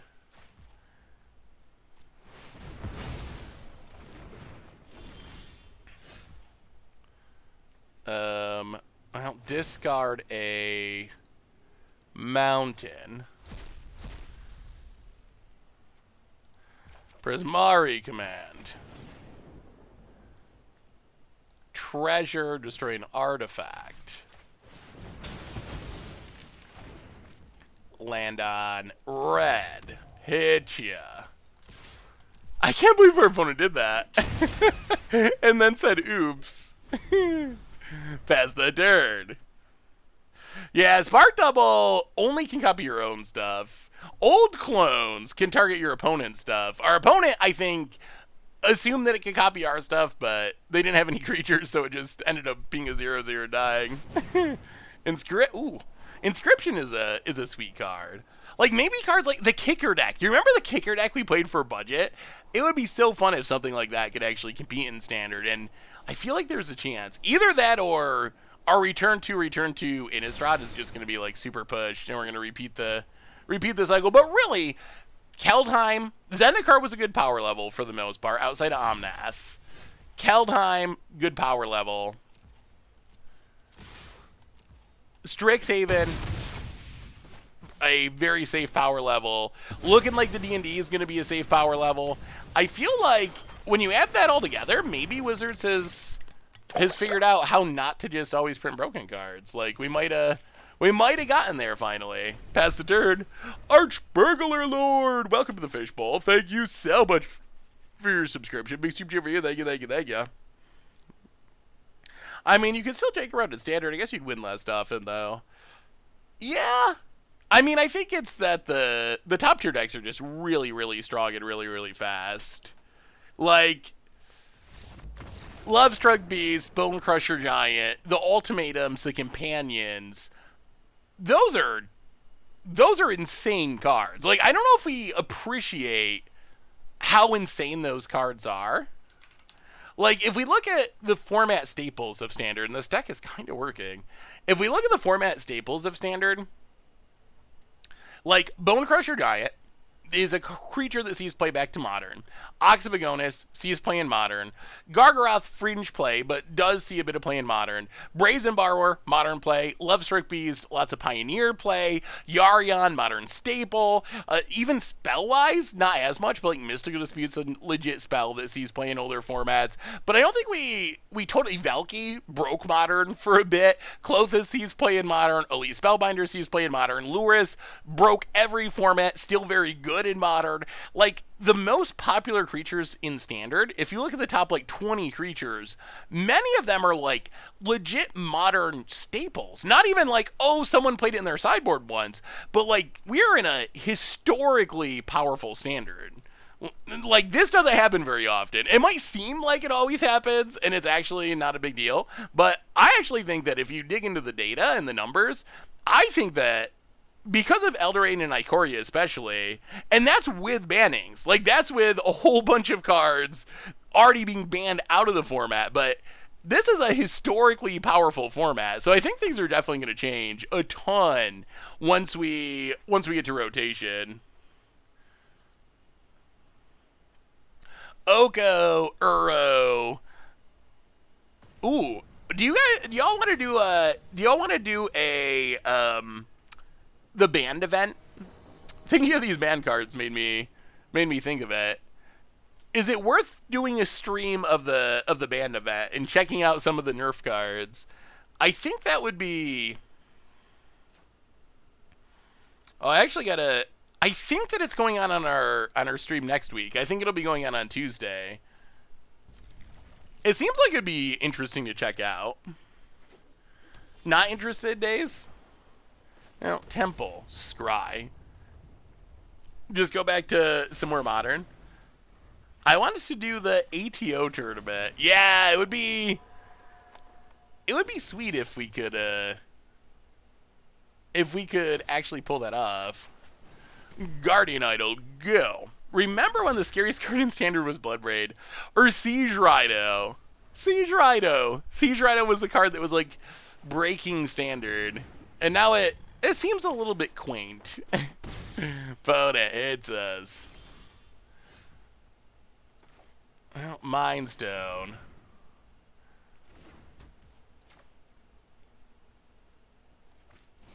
Fire Prophecy.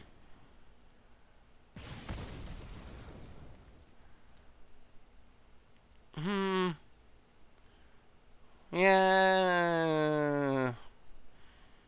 1, 2, 3, 4. Yeah, we'll put Treasure Map to the bottom for now. I mean, we're gonna be getting to Nikki B pretty soon. Del Monaco, welcome to the Fishbowl. Thank you so much. Wow, they draw the card. Thank you so much for your subscription. Big super for you. Thank you, thank you, thank you. About it, Swamp and. Ooh, all right. Valky. Well, that does take our octopus. Hey, what's up, Delmonico? Thank you for the sub. First time sub. Good to see you. Welcome to the Fishbowl. About it. Hits us down to 16. Oh, Little Nicobolas. Oh, we know the mana for it. Alright, so Prismari command. Kill you, make a treasure.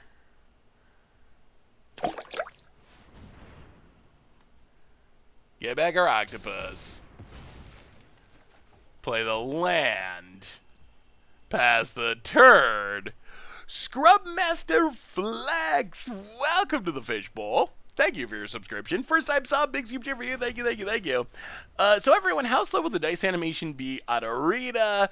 We want to rip our hair out on the first day. Oh, do you remember how slow treasures used to be? They've made them better.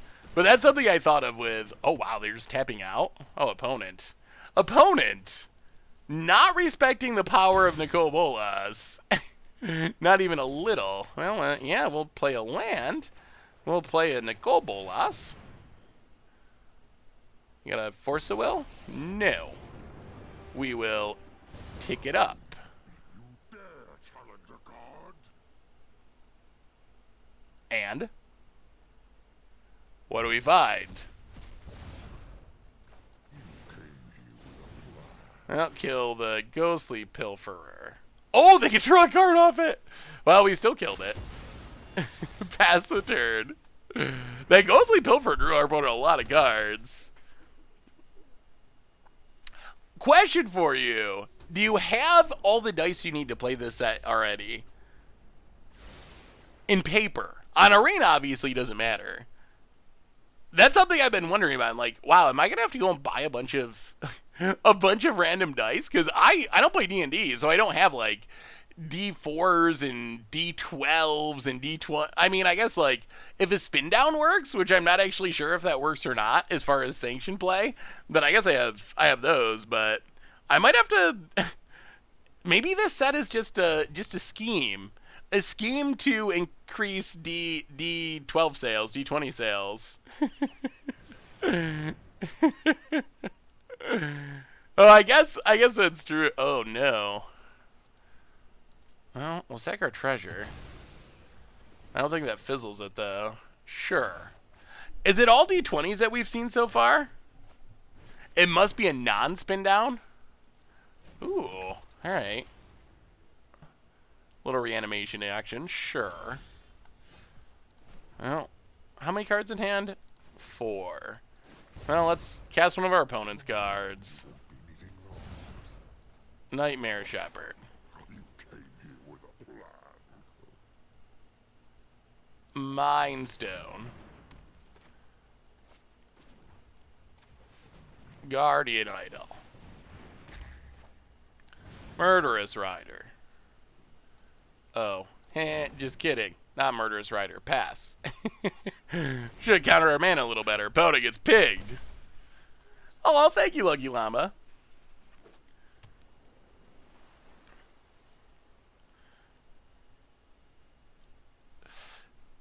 So spin downs are not acceptable?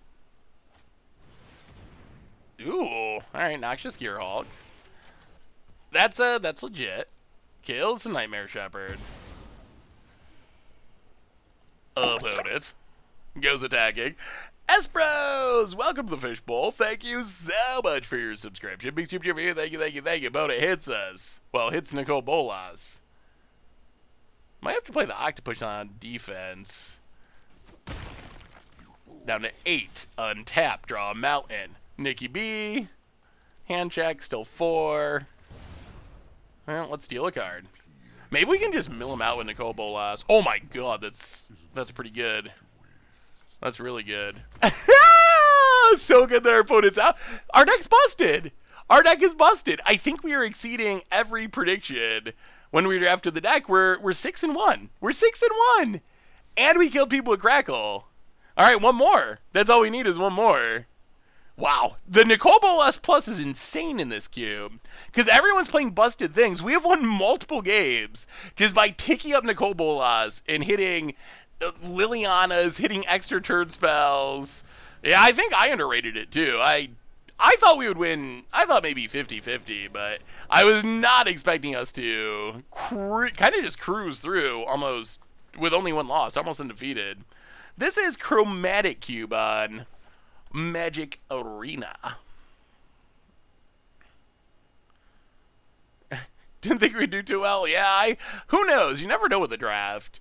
And I've also learned that my ability to predict how well we'll do in a draft is not always that strong. Like, sometimes I think a deck is going to be horrible, and it crushes. And other times I feel like the deck's really good, and it doesn't. I guess there's a lot of variance involved in Limited, and just, like, the matchups and the normal Magic variance. So maybe that's part of it. Well, search for Azcanta. It is a pretty crimothy deck. Cold Steel Art. Yeah. So has anyone been working on any spicy decks for Standard yet? I haven't even really, I mean, I guess we're only like a couple days into spoilers, so it's still pretty early. But I haven't really had a chance. I've just been doing spoilers and content stuff. Have you ever been salty over a game of Magic? I'm sure. I mean, I'm sure if you go back through the YouTube, I'm sure you could find. I guess it depends on your level of salt, or like what you define as salt. If it's like raging and tilting and flipping out, I can't think of a time when that's ever happened. If it's like, oh my god, our opponent drew 15 removal spells, I can't believe how well they ran, things like that, or like, I think I'm a little frustrated about that, how they ran. I'm sure you'll find stuff like that for sure. Not super often, but, or hopefully not super often.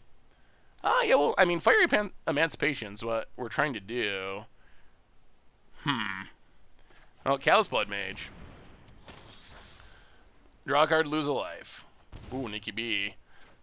Land. Actually, let's play this on black. Hit ya. Down to 19. Am I salty about Eldraine, or am I memeing about it? The Fire Giant Legend inspired me to build Enraged Tribal. Ooh, that's sweet. That card's also very good. What did our opponent do? Oh, oh my god, Mirai's Wake. That's scary. That's a lot of mana. Yeah, I think we gotta graveyard it. Guardian Idol. Well, play the land. Ugh. Go to combat. Hit ya. Definitely a little bit worried about what this wake's gonna do. Well, Nicol Bolas. Make you discard. Then range deck looks sweet, Tiki Man. Demolic is probably one of the best cards from the set, I would say. Why isn't our avatar? Ooh, yes. Okay, I mean, if we lose to Yarok, I will accept that. I will not even. Okay, I was gonna say I will not even complain, but Karn's Temporal Sundering, come on, just a little complaining. Opponent gets in, hits us. So opponent, they're going Chromatic. They're fully embracing the theme of the cube. Well, keep the lad.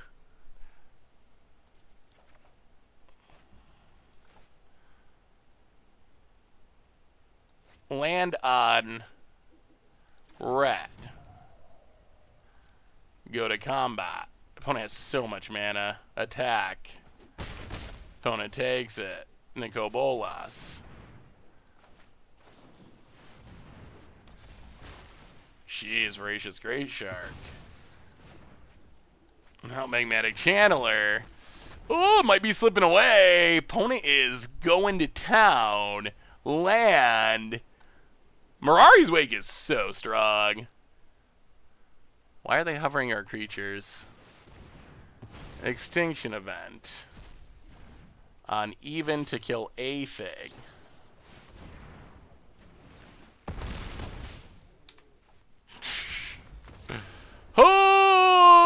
Okay. Well. So opponent was just like extra turds. Extra turd tribal. Well, it comes down to this. 6-2 after that loss. Can we pick up the last win, or do we end with 6? Next of the Fate, I mean, Wizards, I think, is admitted their mistake at this point, but Next of Fate was pretty mistakey. Next of the Fate cracks me up, because Next of the Fate was a card that was when there was the big hubbub about unique cards as buy a box promos, and that was like a big deal that was a huge conversation. And Wizards' response to that conversation was, well, we're not designing them to be playable. Like, the ideas are going to be bad. They're going to be unique, but they're going to be bad. You're not going to need them to play. And then the very next one they print, Nexus of Fate, that like broke standard. Like, oh, WotC, like, seriously.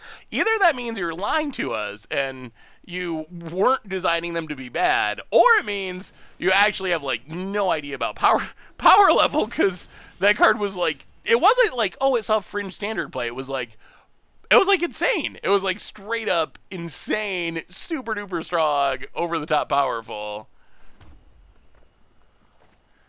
Well, I guess we got to kill that. Opponent's on Sultai. Yeah, let's put Hostage Shaker to the bottom. We don't have any black mana at the moment. Oh, pass the turn. Maybe we will be the Great Shark. Do you think Wizards is going to go back to Kamigawa and get more Bushido? I would be surprised if we didn't go back to Kamigawa eventually. Well, Mountain. Go. Still no black mana. Alright, Shark. Do your thing, Shark. Get us to win number 7. Land. I don't even know if Champion Ronos is good, but we're going to counter it. Untap. Spoils. Discard an island.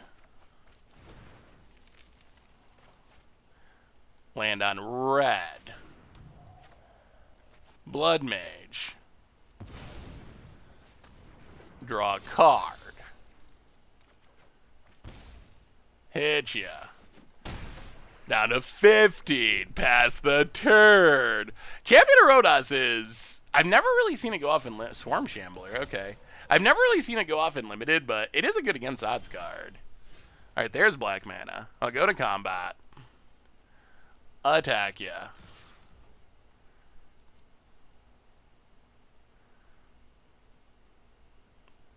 And then Octopus. Octopus to close it out. Okay, lifelink, sure. Blocks. Yeah. Counter on Heliod. Octopus. Fatted pools, go! My buddy has built literally Bushido style deck in every color. A big Kamigawa fan. All right, eat to extinction. Yeah. Noob question: when searching for a double-sided land in your deck, how do you choose the other side? So actually, So what is the context? Like a card that says search for a land and put it in the onto the battlefield or whatever. You can't actually do that. In your deck, the cards are only one side. If it's a card that's like search for a land and put it in your hand, then it doesn't matter because in your hand you can play either side from your hand. But yeah, that's one of the downsides of the double-sided lands. Ooh, new uncommon dragon? All right, after this game we'll look at it. I think Venture's gonna work. I think the Orzhov Venture curve is good enough. Liliana, Des Majesty. Sure. Come on, Crackle. Let us finish this the way we set out to. Well, okay. Ori's pretty busted.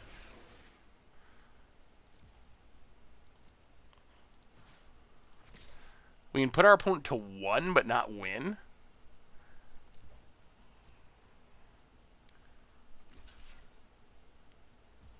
Okay. Pass the turd. Come on, Crackle. Yeah, no, that's just how the cards work, Archburglar Lord. It's not intuitive, but how are dungeons going to work? Do you have to have them off to the side, pick when you want to venture, or are they randomly placed in packs? So you will have access to them at all times. You don't need to draft them out of your packs or anything like that. Although I believe that they're going to come in packs. So they will come in packs, but they're going to be very common. And I think you're going to get them with your like pre-release packs if you go to pre-release. So they're supposed to be very common. They're not supposed to be expensive. You should easily have access to dungeons whenever you need them. About it. Passing. That's not a Crackle. That's not a Crackle. Destroy all non-zombie creatures. Opponent is getting a lot of planeswalkers. Well, draw some cards. Oh! So many lands. I'm going to combat. Attack you. Opponent blocks. Now, Prismari command. Loot, 2 damage.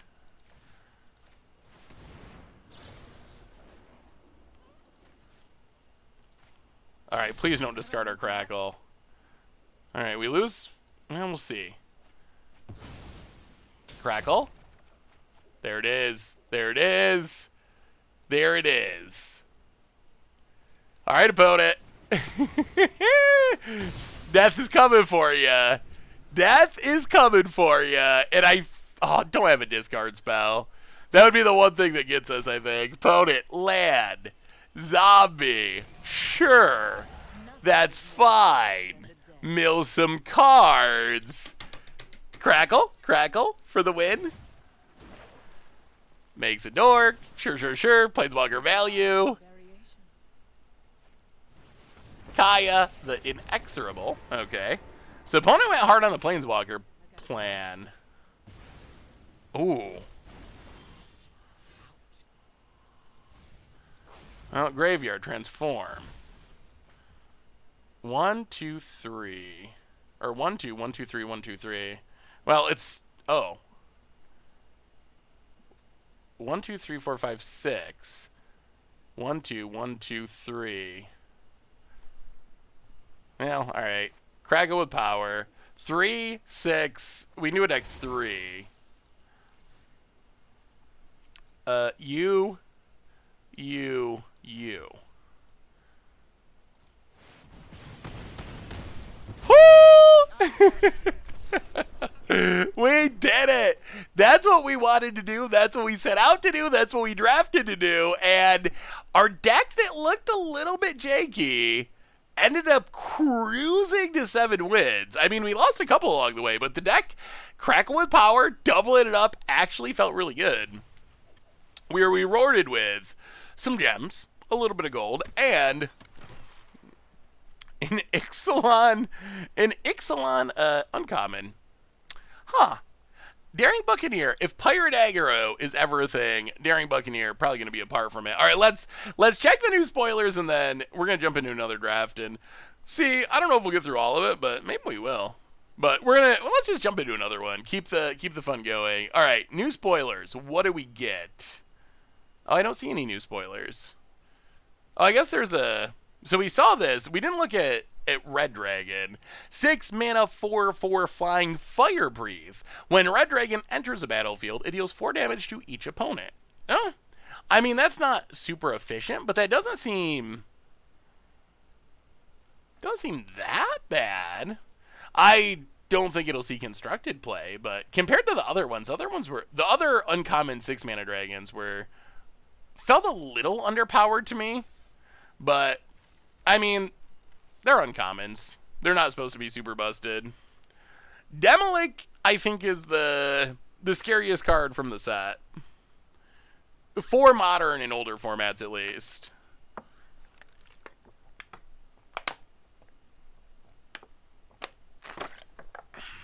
Oh, Jay, I had a question for you. Do you have any water bottle advice? I need a good water bottle. What is your opinion? Do you have a favorite water bottle?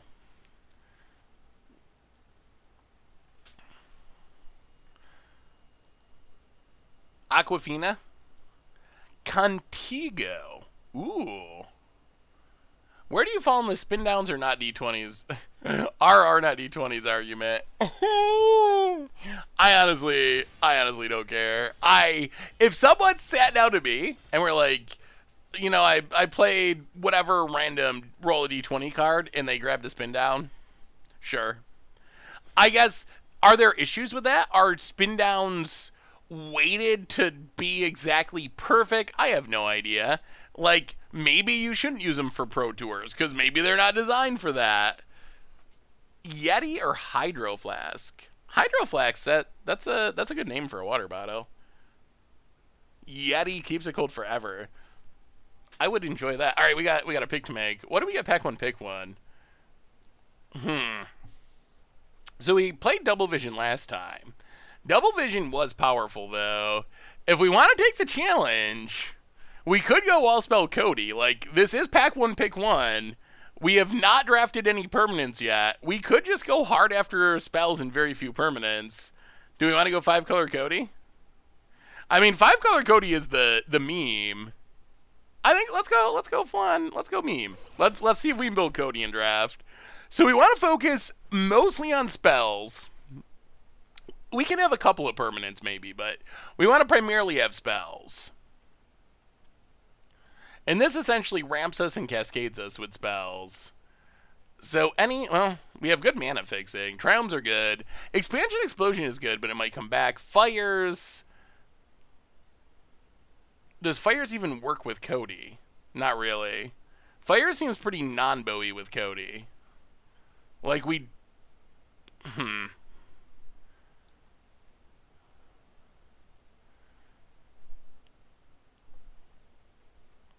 Yeah, Fires feels like a non-bow. Would need to play Fires first. But, I mean, it limits us to 2 spells a turn.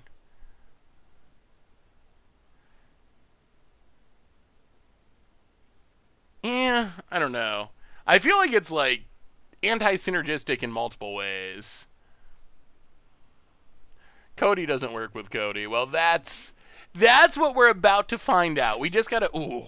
If there was ever a spell that it's a permanent, but it's so good. Mirari Conjecture in a deck full of spells is really, really, really strong. We probably should take it. It is a non-bow with Cody, Please no Cody. It's too late. It's already in our oh no. This is also really good. It can come down before Cody, but it finds spells. Triomes probably are our correct pick. It's hard to go wrong with Triomes. Are there enough spells in... Maybe we can't go all spells. Are there even enough spells in this cube to make it work? Azur's Gateway is busted if you can flip it. You know what? Let's take it. Okay, maybe we're not all spells. But maybe we'll draft a spell or two. Because this is not the most spell-heavy feeling cube, I don't think. Can you do anything with Mystical Reflection? There's gotta be some synergies in the cube. We can give... Oh, actually... Oh, non-legendary creature. It would be hilarious if we could give our opponent a Cody. That would be so good. All right, let's take Mystic Reflection. See what we find. Well, Planewide Celebration is technically a spell that cares about permanence. Oh no. When you cast this spell from your hand, copy it if you control an artifact, copy it if you control an enchantment, bounce a permanent, do it in its owner hand, make a 2/2 knight. Huh. Alright, maybe Cody is a stretch. Oh, ooh, Scholar. It's not a spell, but it's strong. Rouse Outburst is kind of a spell, but... Is Banish actually sweet? Scholar of the Lost Robes is really powerful. Is that the direction we're heading? Could take Rouse Outburst. That does work with Cody. It's a permanent! Are we just giving up on Cody already? Well, I'll take the Outburst. I'm not ready to give up fully. Oh my god. Double Vision. That works well with spells. Okay, we got the Expansion Explosion back. That's good. That's a card that we wanted. We took a land over. Maybe we're getting there. None of this stuff does anything with anything. Captivating Crew in the sideboard. Blue Collar Man! Welcome to the Fishbowl. Thank you so much for your subscription. Big super cheer for you. Thank you. This spell is not super... This cube is not that spell heavy, is it? Yeah, right now we have a lot of spell support, but not that many spells. Which is kind of awkward. Who needs spells in your Spellslinger deck? We got some good lands, which is nice. Got some good fixing. I mean, we got Cloud Blazer. Maybe we'll get a Panharmonicon and then drop the Cody. Play Panharmonicon Spellslinger. Oh, Sram. I mean, we're not playing either of those. Well, we got the Banish into Fables. Maybe we will play it. Ooh. All right. There are spells in this pack. Okay. So, Magma Opus is a pretty good spell. And it does work well with Cody. Mythos of Aluna is busted. This is one of my favorite spells in the entire cube. I wonder, which do you think, and I also like Chromatic Ori, but we're trying to do Spellslinger. Which do you think is more likely to table is the question. Are we more likely to get back Mythos of Aluna, or are we more likely to get back Magma Opus? Which one is most likely to come back around for pick 2? Because I would like both of them. Take the mirror. It's not a spell. I'm going to take Mythos. I think there's a better chance, and maybe it's crazy, but I think there's a better chance that Magma Opus wheels. Ooh, Chromatic Lantern? That is good fixing. Turgid is sweet, but it's not a spell. Velomachus would be kind of interesting in this deck. Actually, we don't have that many spells. Hour of Devastation is a sweeper. That is a spell. Emergent Sequence. I mean, that's a spell that is also ramp. That seems fine. Not good ramp, but it is ramp. Yarion? It doesn't work with Cody. Maybe it's hard to build a Cody deck in this cube. Alright, let's say... Ugh. Yeah, take Hour. We're still going with Cody. We're still trying to make it work. Ooh. Yawgmoth's Vile Offering. Put one target creature or planeswalker from a graveyard onto the battlefield under your control. Destroy one, but you need a legend. So we basically have to have Cody. How about Nakia of the old ways? That seems like a Cody combo. Could you imagine if we somehow got both of those on the battlefield? It would take some work, but you know, Cody, you can't cast permanents. This makes you not cast non-creatures. You're just hard. You're just hard locked. Oh yes, those are real spells. Those are two very, very, very real spells. Those are the cards we need if Cody's gonna work. Okay, Inspired Ultimatum or Genesis Ultimatum. Ooh, Inspired, I guess. Probably. Which one? Which ultimatum is better? I mean, the problem with Genesis is we're not really a spell deck. Or we're not really a permanent deck, or we're trying not to be. I think we go Inspired because it deals damage. Maybe Genesis comes back. It would be sweet if it did. Mana Tithe? Oh, Ephemerate. Agonizing Remorse.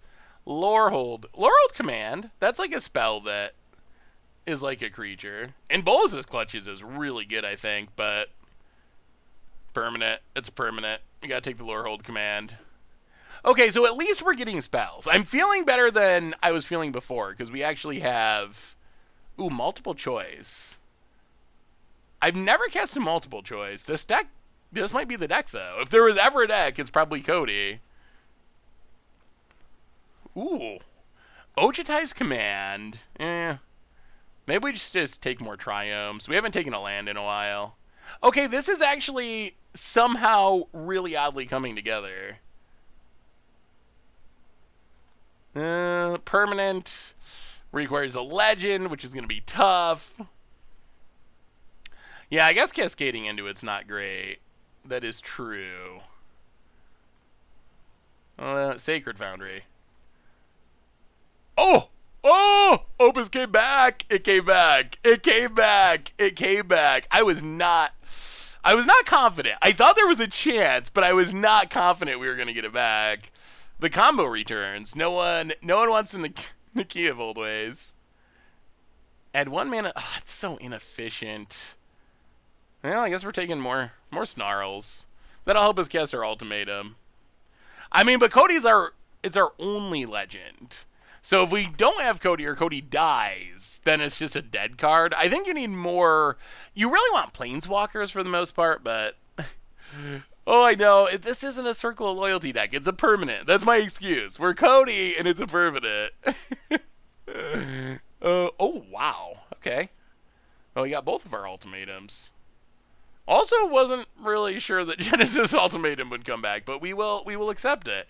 Okay, I was really worried after pack 1 that our Spellslinger plan was just not going to work, but it's working. It's actually really working. We're getting a bunch of good spells now. We have decent mana fixing. If anything, we have more spells than we need. We could use some more removal, maybe. Ooh, all right. Pack 3, pick 1. What spells do we want this time? So, the Snarl's good. Warden's not bad. Fine Finality is not bad. Thassa's Intervention is not bad.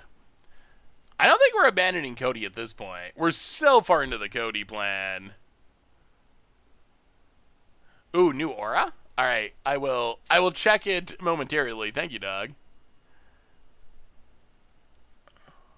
I think we're married to Cody at this point. Like we've been drafting Cody for so long. I think we're sticking with it at this point. I don't think it's necessarily a super powerful plan, but it could be funny. Take the removal. Could use more. Ooh, Sedgemoor Witch is good with spells. So is Telran, I guess. But they're also permanents that we might not be able to play. What color? So we're not black. We're four colors, most likely, but not really black. Yes, that's true. We won't always have Cody.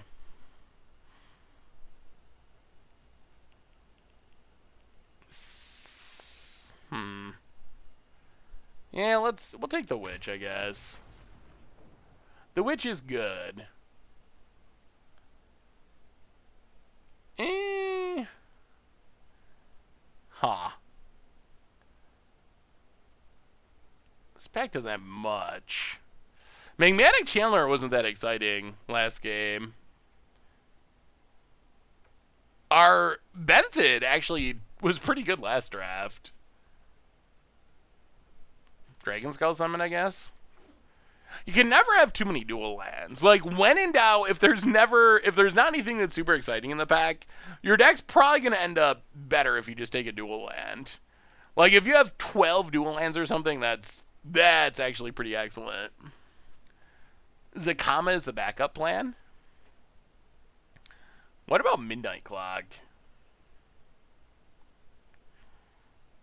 Is Midnight Clock good enough? It does ramp. Hey, what's up, Bang Ben? Good to see you. I'm glad you made it. Yeah, Perforos's Intervention. Eerie Ultimatum. Yeah, we don't really have any permanents, though. I don't think we have enough to make Eerie Ultimatum work. I think we take Midnight Clock. Yeah, that's like the worst ultimatum for our deck, though. That's the one that just doesn't do anything. Brawl's Expertise seems good. That seems very good. A little bit more defense.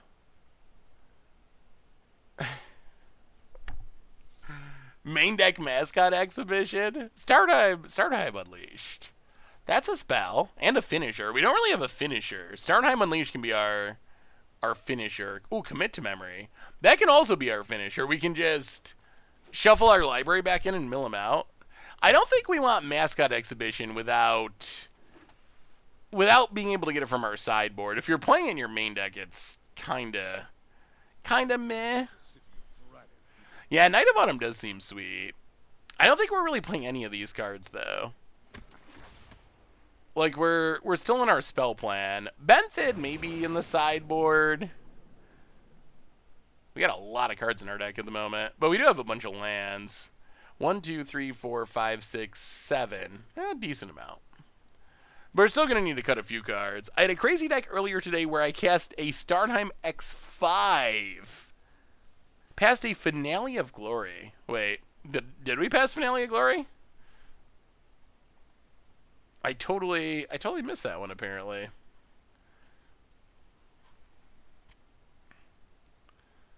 Alright, what is... Alright, not much. Well, this deck is going to be interesting. It's a lot different than our last one. A lot different. I would guess it's less powerful, but we'll see. On Sarah's Wigs. Alright, what is this spoiler? Minimus Containment. 3 mana. Enchanting non-land permanent. Enchanted permanent is a treasure artifact with sacrifice it, add a mana of any color, and loses all abilities. Okay. I mean... Okay. That's fine. Is it better than like a Banishing Light? That's a big question. I'm actually not sure. I think it's very similar to Banishing Light. The difference is maybe if it's a treasure, your opponent will get tired of waiting to draw an answer to the Banishing Light, and they'll take it, just sacrifice their thing for mana. I kind of feel like this could hit lands. I would. I think they should bring more land destruction to standard. I want to see. I want to see what it's like. I mean, they put Stone Rain into historic, and it definitely didn't break anything. All right, so we need to cut 7-ish cards. Focus. Oh my goodness! Look at this curve. Focus mostly on, I think, permanence. Like, we probably don't need Cloud Blazer. We got other card draw. Ruha. Do we actually need Ruha? This deck is slightly a little pily. Get rid of the Daredevil. So get rid of the Daredevil. Get rid of the Cloud Blazer.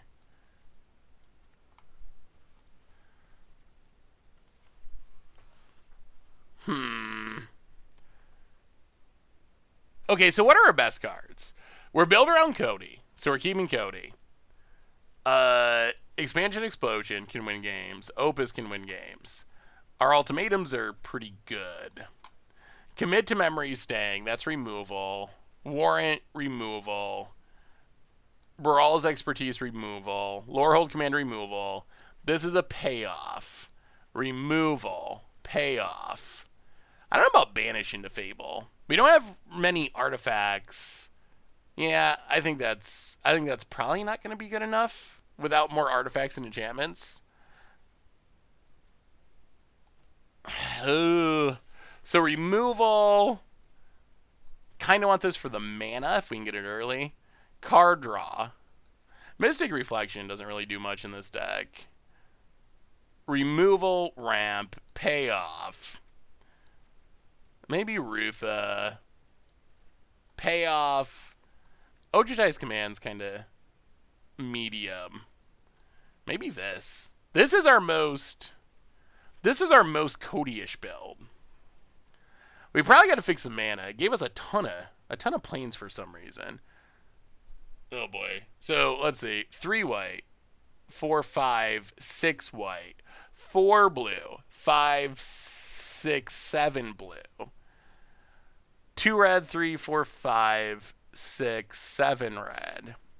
Black, not super important, but we have 1, 2, 3 green. 1, 2, 3, 4.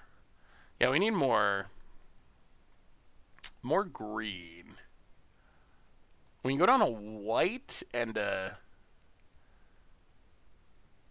this mana. Oh, this mana. All right. Forest. All right, let's think some spells. How do you figure out the mana base? So mostly by so we didn't go super in depth on it, but normally what you want to do if you're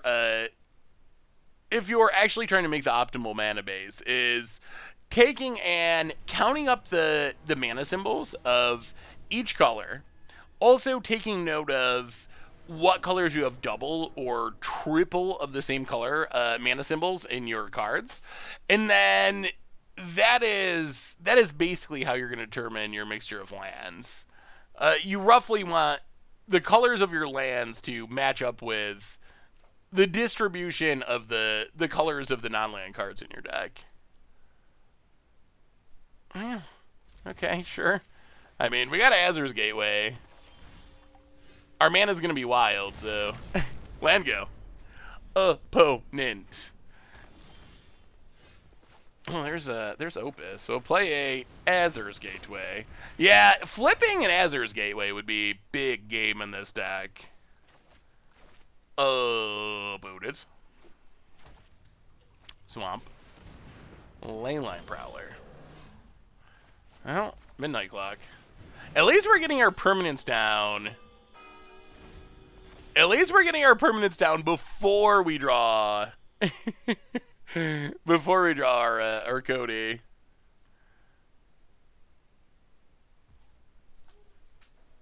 Yeah, Gateway's cool. It takes a while to flip, but our deck does have a good mixture of mana symbols, which is going to help. But if it flips, it can be really strong. Chart, of course, to draw some cards. Favorite card spoiled so far? Who I really like the new Simic Legend they spoiled today that looks that copies your creatures as long as they have different types. I think that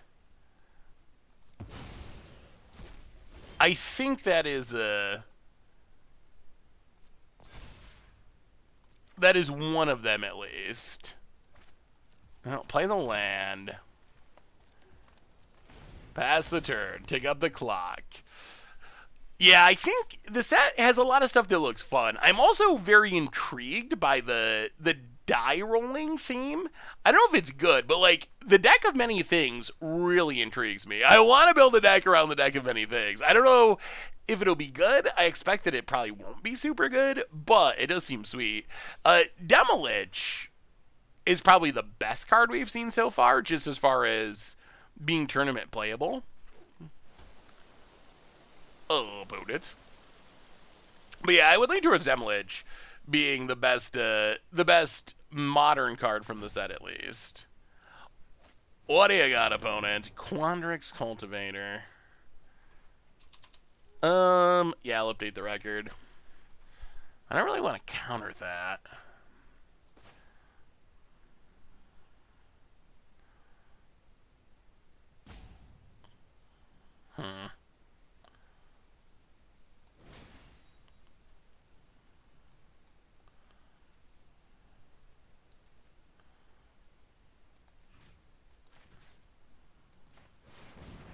Well, kill the Prowler. Gain some life.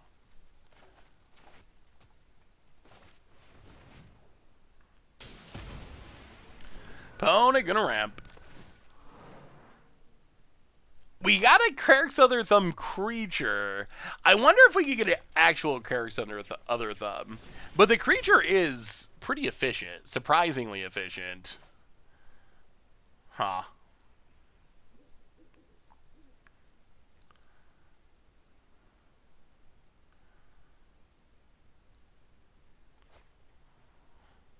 One, two, three, four. Well, Mythos of a Luna.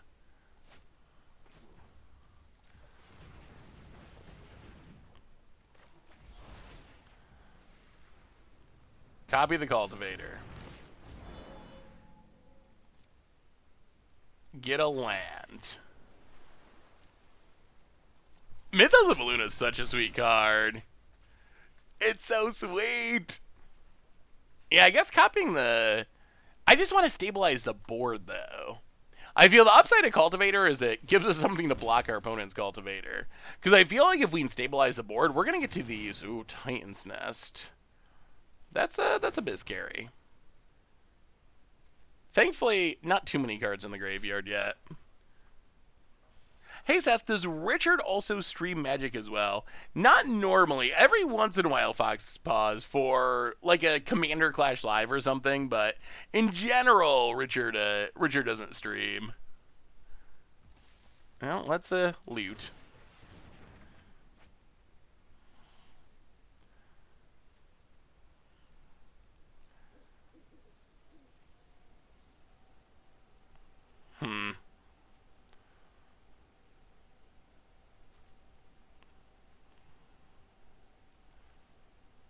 Yeah, get rid of Conjecture, I guess.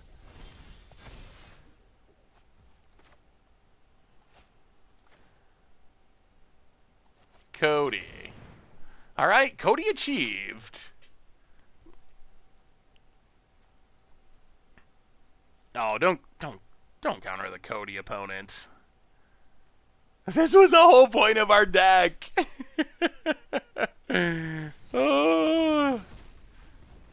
Oh, okay. Yeah, we are not going to let that happen.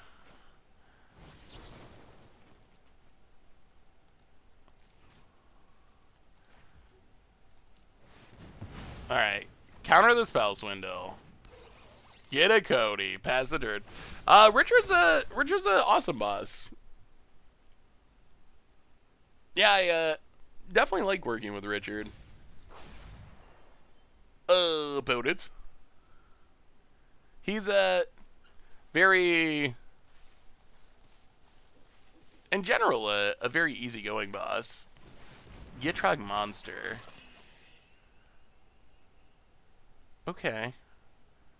Sure. Wow, can we cast a spell with Cody? We might. We might be able to Magma Opus with Cody if it lives.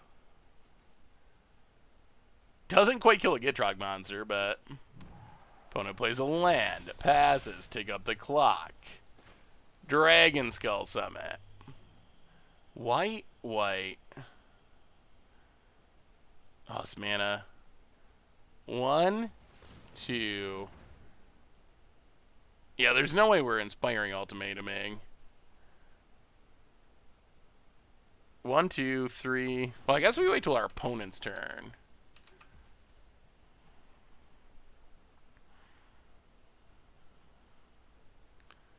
Well, I guess we got to do it now, don't we? In case we had a sorcery. All right, yeah. 1, 2, 3, 4.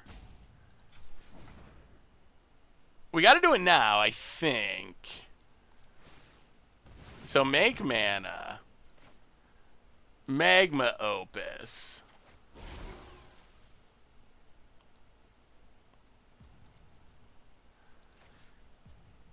Tap, tap.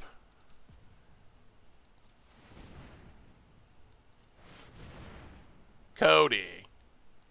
Give us some value. Give us some value. Warrant Warden. Alright.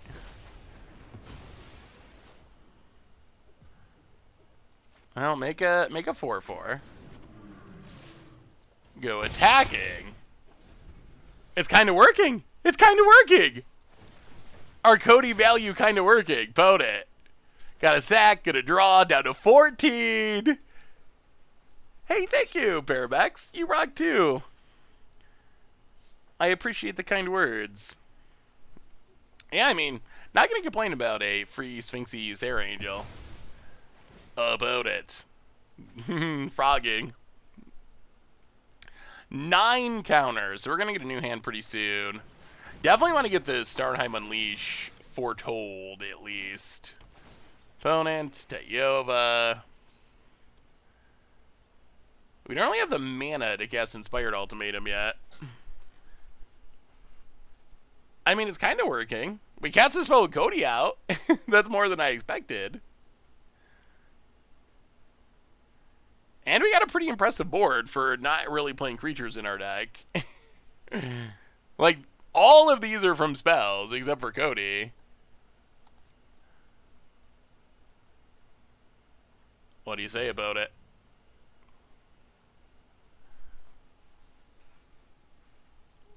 Did you see the goldfish in the Xanathar art? I didn't at first, honestly, until it was pointed out to me. I didn't realize apparently Xanathar has, like, a pet goldfish or something. I didn't even know that was a thing, that was part of the lore. About it. Who is Xanathar? This is a deck I believe in enough that I literally ordered in paper before the stream. Ooh, let me see Halfwing. Black-white tokens. Yeah, I feel like the curve of Triumphant Adventure into Nader is probably going to be one of the easiest ways to complete dungeons. I think that's like a really solid curve. I'm excited about that too. Yeah, I think that list looks sweet. The Planeswalkers are interesting. Opponent also has Magma Opus.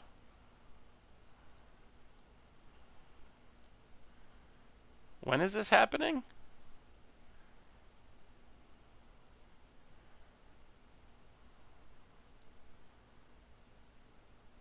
Okay. So they kill the Sphinx. They tap the Cody.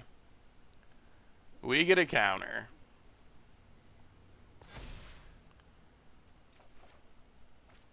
Ugh. Well, Scale the heights. Play a land. Foretell. No attacks past the turn. Opponent attempt. Actually, still not sure if we're winning this. Our deck has run pretty well, but I'm actually not convinced that we're ahead now. And this is probably about as deck as our deck can do. The Beholder is Xanathar, and he loves his goldfish more than anything else in his life. Is that like Magic lore or D&D lore? Is Xanathar like a straight up D&D thing? Interesting. He controls a lot of monsters in the dungeon of his Mad Mage as well. I'm gonna have to read about Xanathar. Seems like a pretty cool beholder. Pretty cool eye.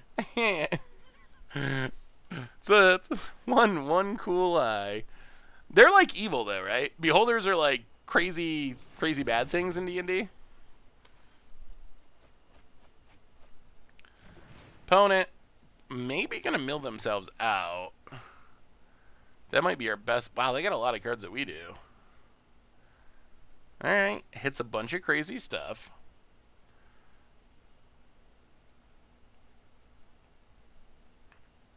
In Bolas' clutches, committed to memory. Plays an Oracle Moldiah. Opponent does not have that many cards in their deck, though.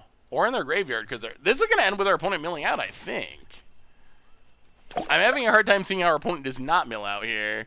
Buckarogs! Welcome to the Fishbowl. Thank you so much for your subscription. Big soup over here. Thank you. 6 cards left. About it. That's not many. Yeah, if we could actually resolve Inspired Ultimatum, that might just win the game. We're gonna shuffle our stuff in here, though, whether we like it or not. To Midnight Clock, opponent goes attacking. Oh, we will block. Kill the 4/4.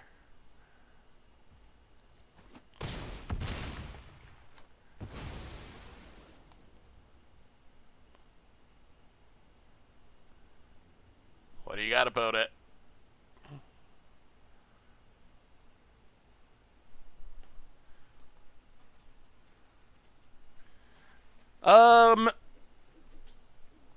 Well, it's a sorcery though, so we can't actually. Well, we don't have the mana for it for one thing, but this is going to trigger on our upkeep, and Inspired Ultimatum's a sorcery, so we can't cast it on our upkeep. Yeah, we're planning on gatewaying. Flipping gateway would be sweet. Potentially 2 turns away. I don't know what our opponent's doing. All right, Galazeth Prismari, sure.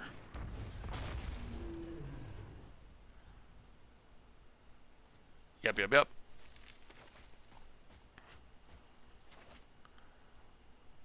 And they gotta be about done. Chambers, okay. Just casting anything possible. Chambers Sentry. Well, Azur's Gateway.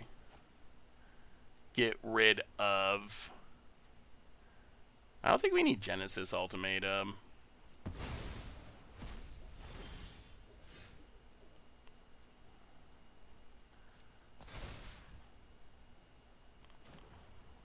Add a mana.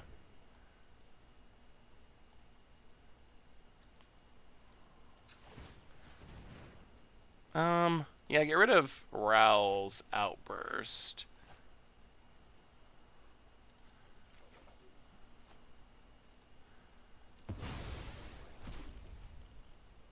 New hand. Ooh, Our Devastation. That is appealing. Magma Opus. Okay.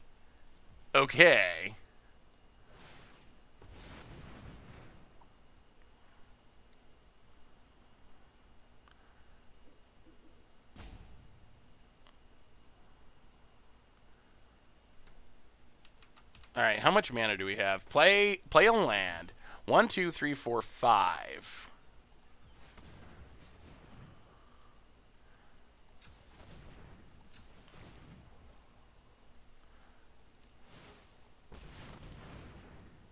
Oh, this doesn't work.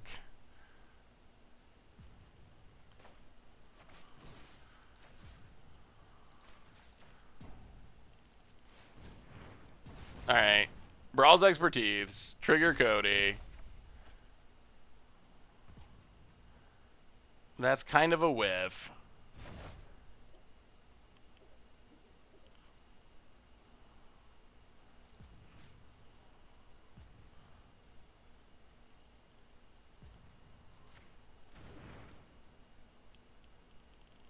I don't know where that came from, but commit to memory.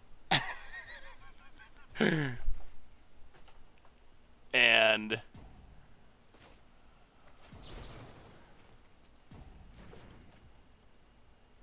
that doesn't do anything, and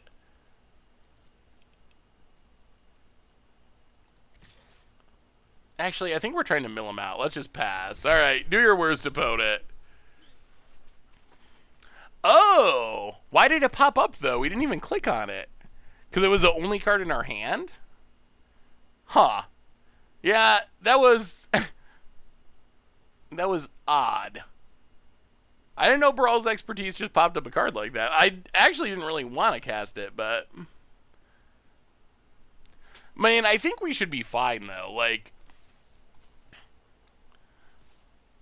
we should be able to flip... hopefully... flip this and have an insane amount of mana. Opponent, untap land, draws a card. Opponent is running out of cards in their deck. They don't have enough cards in their graveyard for commit to memory to really save them. So I feel like we're in pretty good shape. I guess this agonizing remorse could be...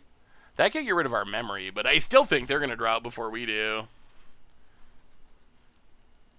What do you got, opponent?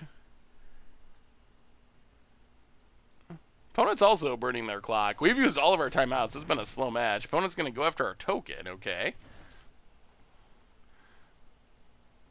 Sure. And...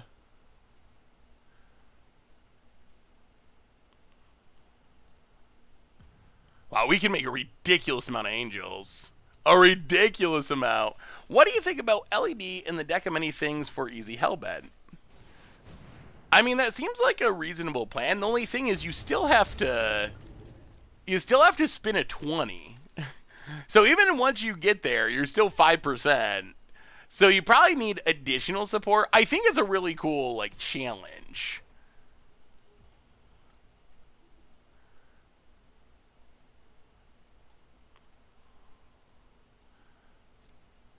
Yeah, I think we want that to live, actually. Yeah, down to 14. Opponent passes. Ooh, Mythos of Aluna. Well, step 1. Definitely flip this.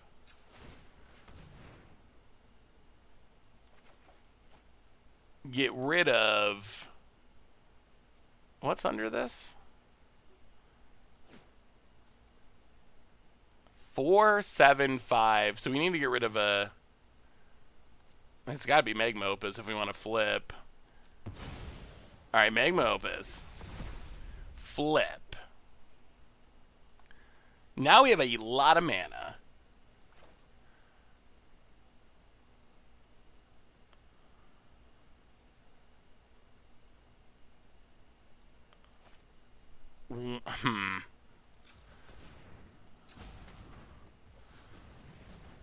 Cody. Hour of Devastation. Trigger.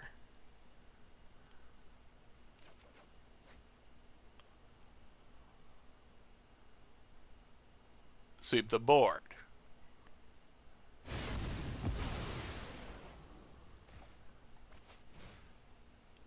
Scale the heights. Gain some life. Put a land into play.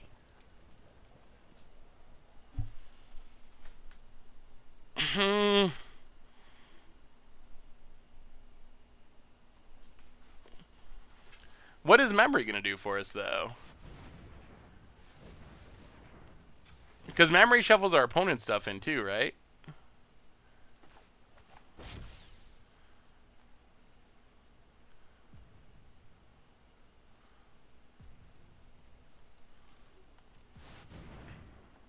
Well, let's just do this before we time out.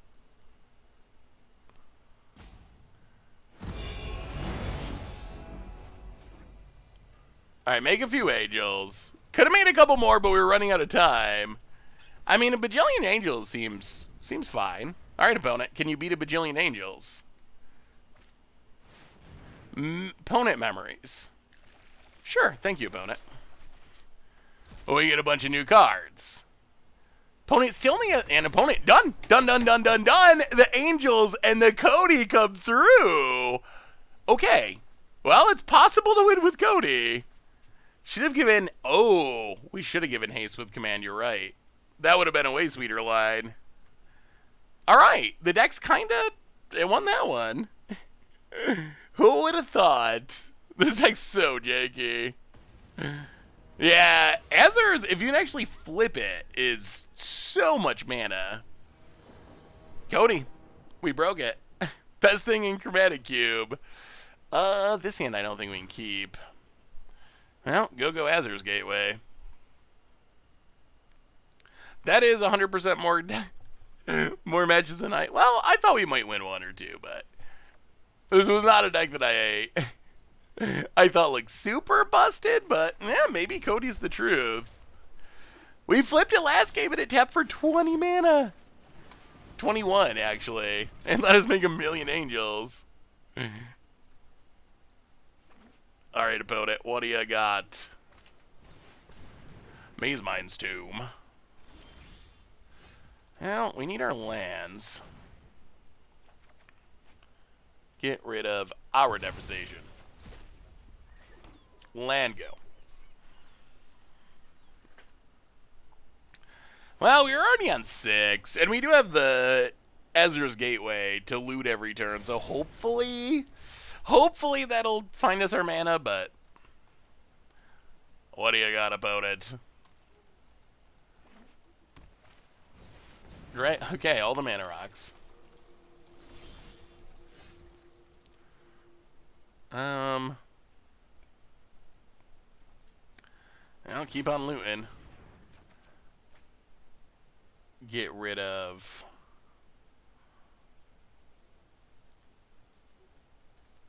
I guess Warrant Warden. Play the land pass the turn. We're getting there. We're getting there. That's two different mana symbols. Wait, 6/6. The evilest amount of viewers. I'm doing well, Trinket. Just doing some Cuban. How are you? Cloud Blazer.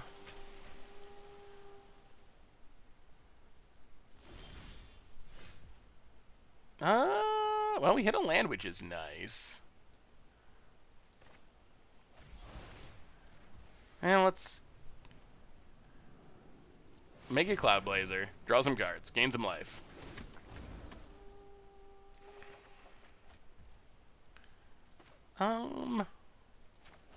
More islands. Loot. Get rid of the Get rid of the forest. Pass the turn. I mean, we're grinding. We're grinding. We are gonna play a Cody at some point. We might almost be to the Cody time. Almost 3 a.m., but I'm watching the Goldfish stream instead of sleeping. Oh, well, Trinket, we're getting near the end of our stream, too. So before long, you'll be able to go to bed. Yeah, we're getting there. We got a 5, a 7, and a 0. So if our opponent can't deal with this, potentially 2 turns away. We can get rid of a 3 and a 1, maybe. But potentially 2 turns away from flipping, and then we have a lot of mana. What do you got, opponent?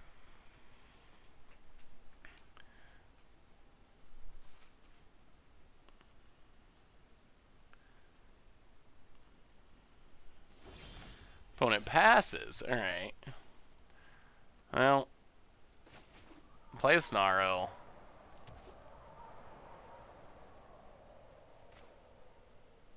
Play Cody.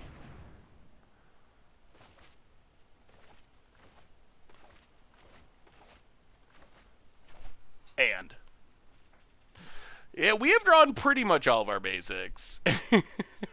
We don't have that many because we drafted a lot of dual ads, but we just happen to have them all this game. 3 a.m. where you are as well, Chiro Wolf? Whew. Oh, you must be in Europe. This is not the most Euro-friendly of stream times, that's for sure. Well, next.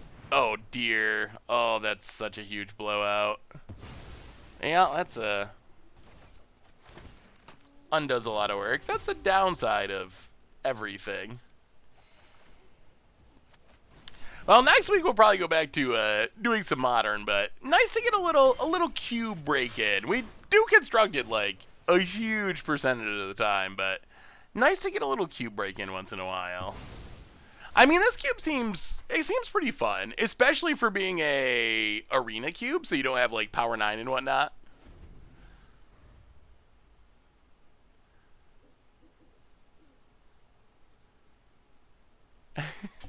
Oh, I don't think I'd survive a 24-hour stream right now. Sometime perhaps. But we got spoilers. We got more spoilers to talk about. Do we got any new spoilers? It's been like 15 minutes since we've had a new spoiler. I mean, I guess it's getting to be the slower time for spoilers. Oh, about it. Yeah, I don't see anything new. Opponent's going off. Hits us. So, we might as well trade. And they killed our Cody, which is the worst part of all this.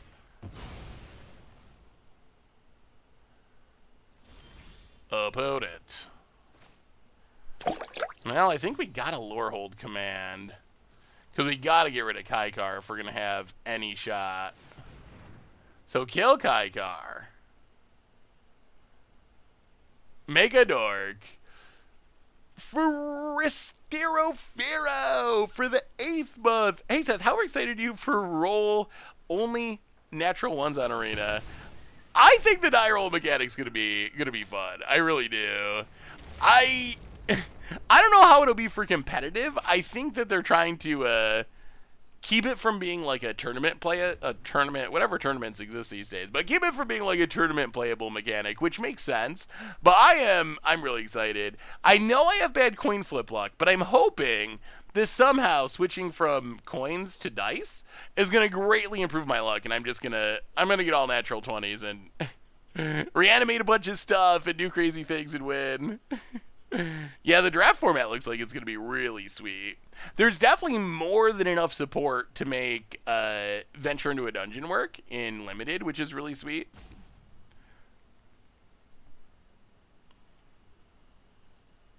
Dice are just going... I mean, that is mostly true. Oh, boy. Enter the God Eternals. Mills us. Kills our thing. This is maybe more how I imagine this deck going. Cruise up the Cultivator's Caravan. Goes to combat. Hits us for a bunch. The other thing about Azur's Gateway is if our life total gets too low, then it doesn't really do anything anyway. All right, opponent. Got a lot of ramp. We will loot. Get rid of multiple choice. Untap. Yeah, Crim's coin flipping luck last Commander Clash was insane. Like, over the top insane. Well, double vision. Pass the turn. Baral's expertise double vision could make our opponent pick up like all their stuff. We are getting pretty close to being dead though. Yeah, I don't know how you keep omnisciencing and drawing 5 cards and losing. I mean, I guess, like, he was playing, like, coin flip chaos, so it's not like he had good cards to draw into, but I assumed that we were just dead. And what did he have it happen 3 times? I figured we were super dead. I thought we were dead the first time, but his deck just was not about winning the game, but it was about winning coin flips, and he was really good at winning coin flips. Yeah, gaining 5 helps a bit.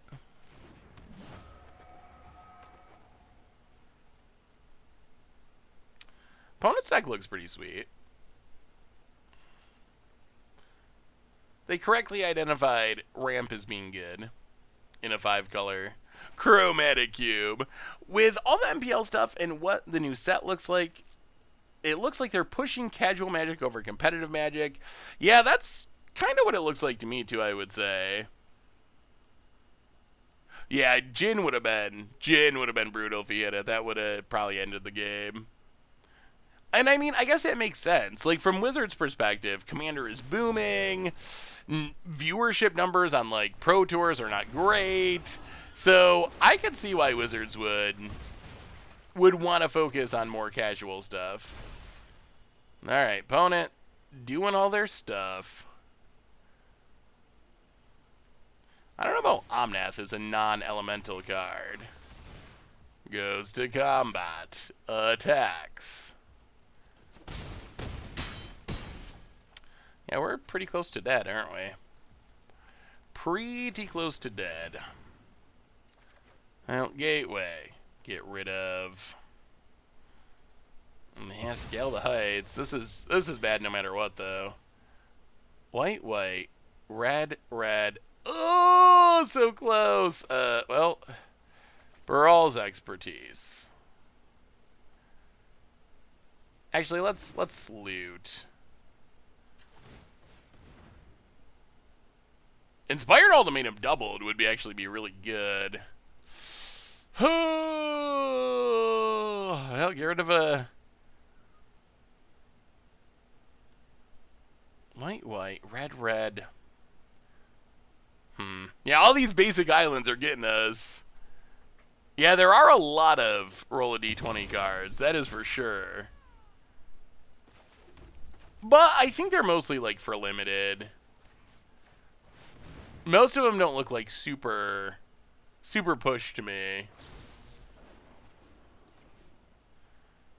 Well, bounce them all. I think this is a very temporary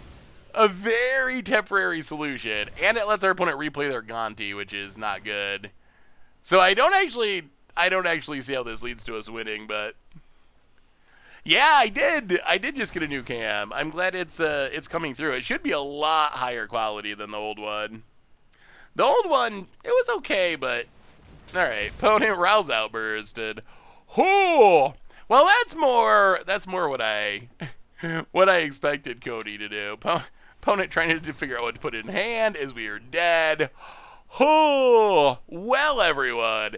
We got in 1.5 drafts, and honestly, we did get to see Cody go off this draft, which is sweet. So at least we got to see one Cody game, although I would say, Cody, not a super competitive build around. It's fun and it's funny, but it has a really big cost. On the other hand, our Nicole Bolas deck, that deck was way better than I thought. But on that note, everyone, I think that brings us to the end of our stream for tonight. So next stream, Tuesday. Next week, spoilers, so no Monday stream.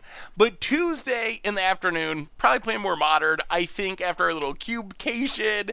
But on the way out the door, reminders, replay YouTube, that's where you'd find all the old streams, normal YouTube, tons of stuff going out on there. One more shout out to our sponsor tonight, Card Kingdom. If you need some Magic cards, you can get them at cardkingdom.com. You can pre-order Dungeons & Dragons. Head over to cardkingdom.com/MTG Goldfish. So thank you to Card Kingdom for supporting the show. Most importantly, thank you to all of you. Seriously, I know normally play Constructed. We're doing something different, playing some Cube. I appreciate you hanging out. Hopefully you had some fun. So seriously, everyone, I appreciate you so much. Have a great night. Have a great weekend. I will see you on Tuesday for some more streaming. So until then, thanks again, everyone, and I will talk to you soon.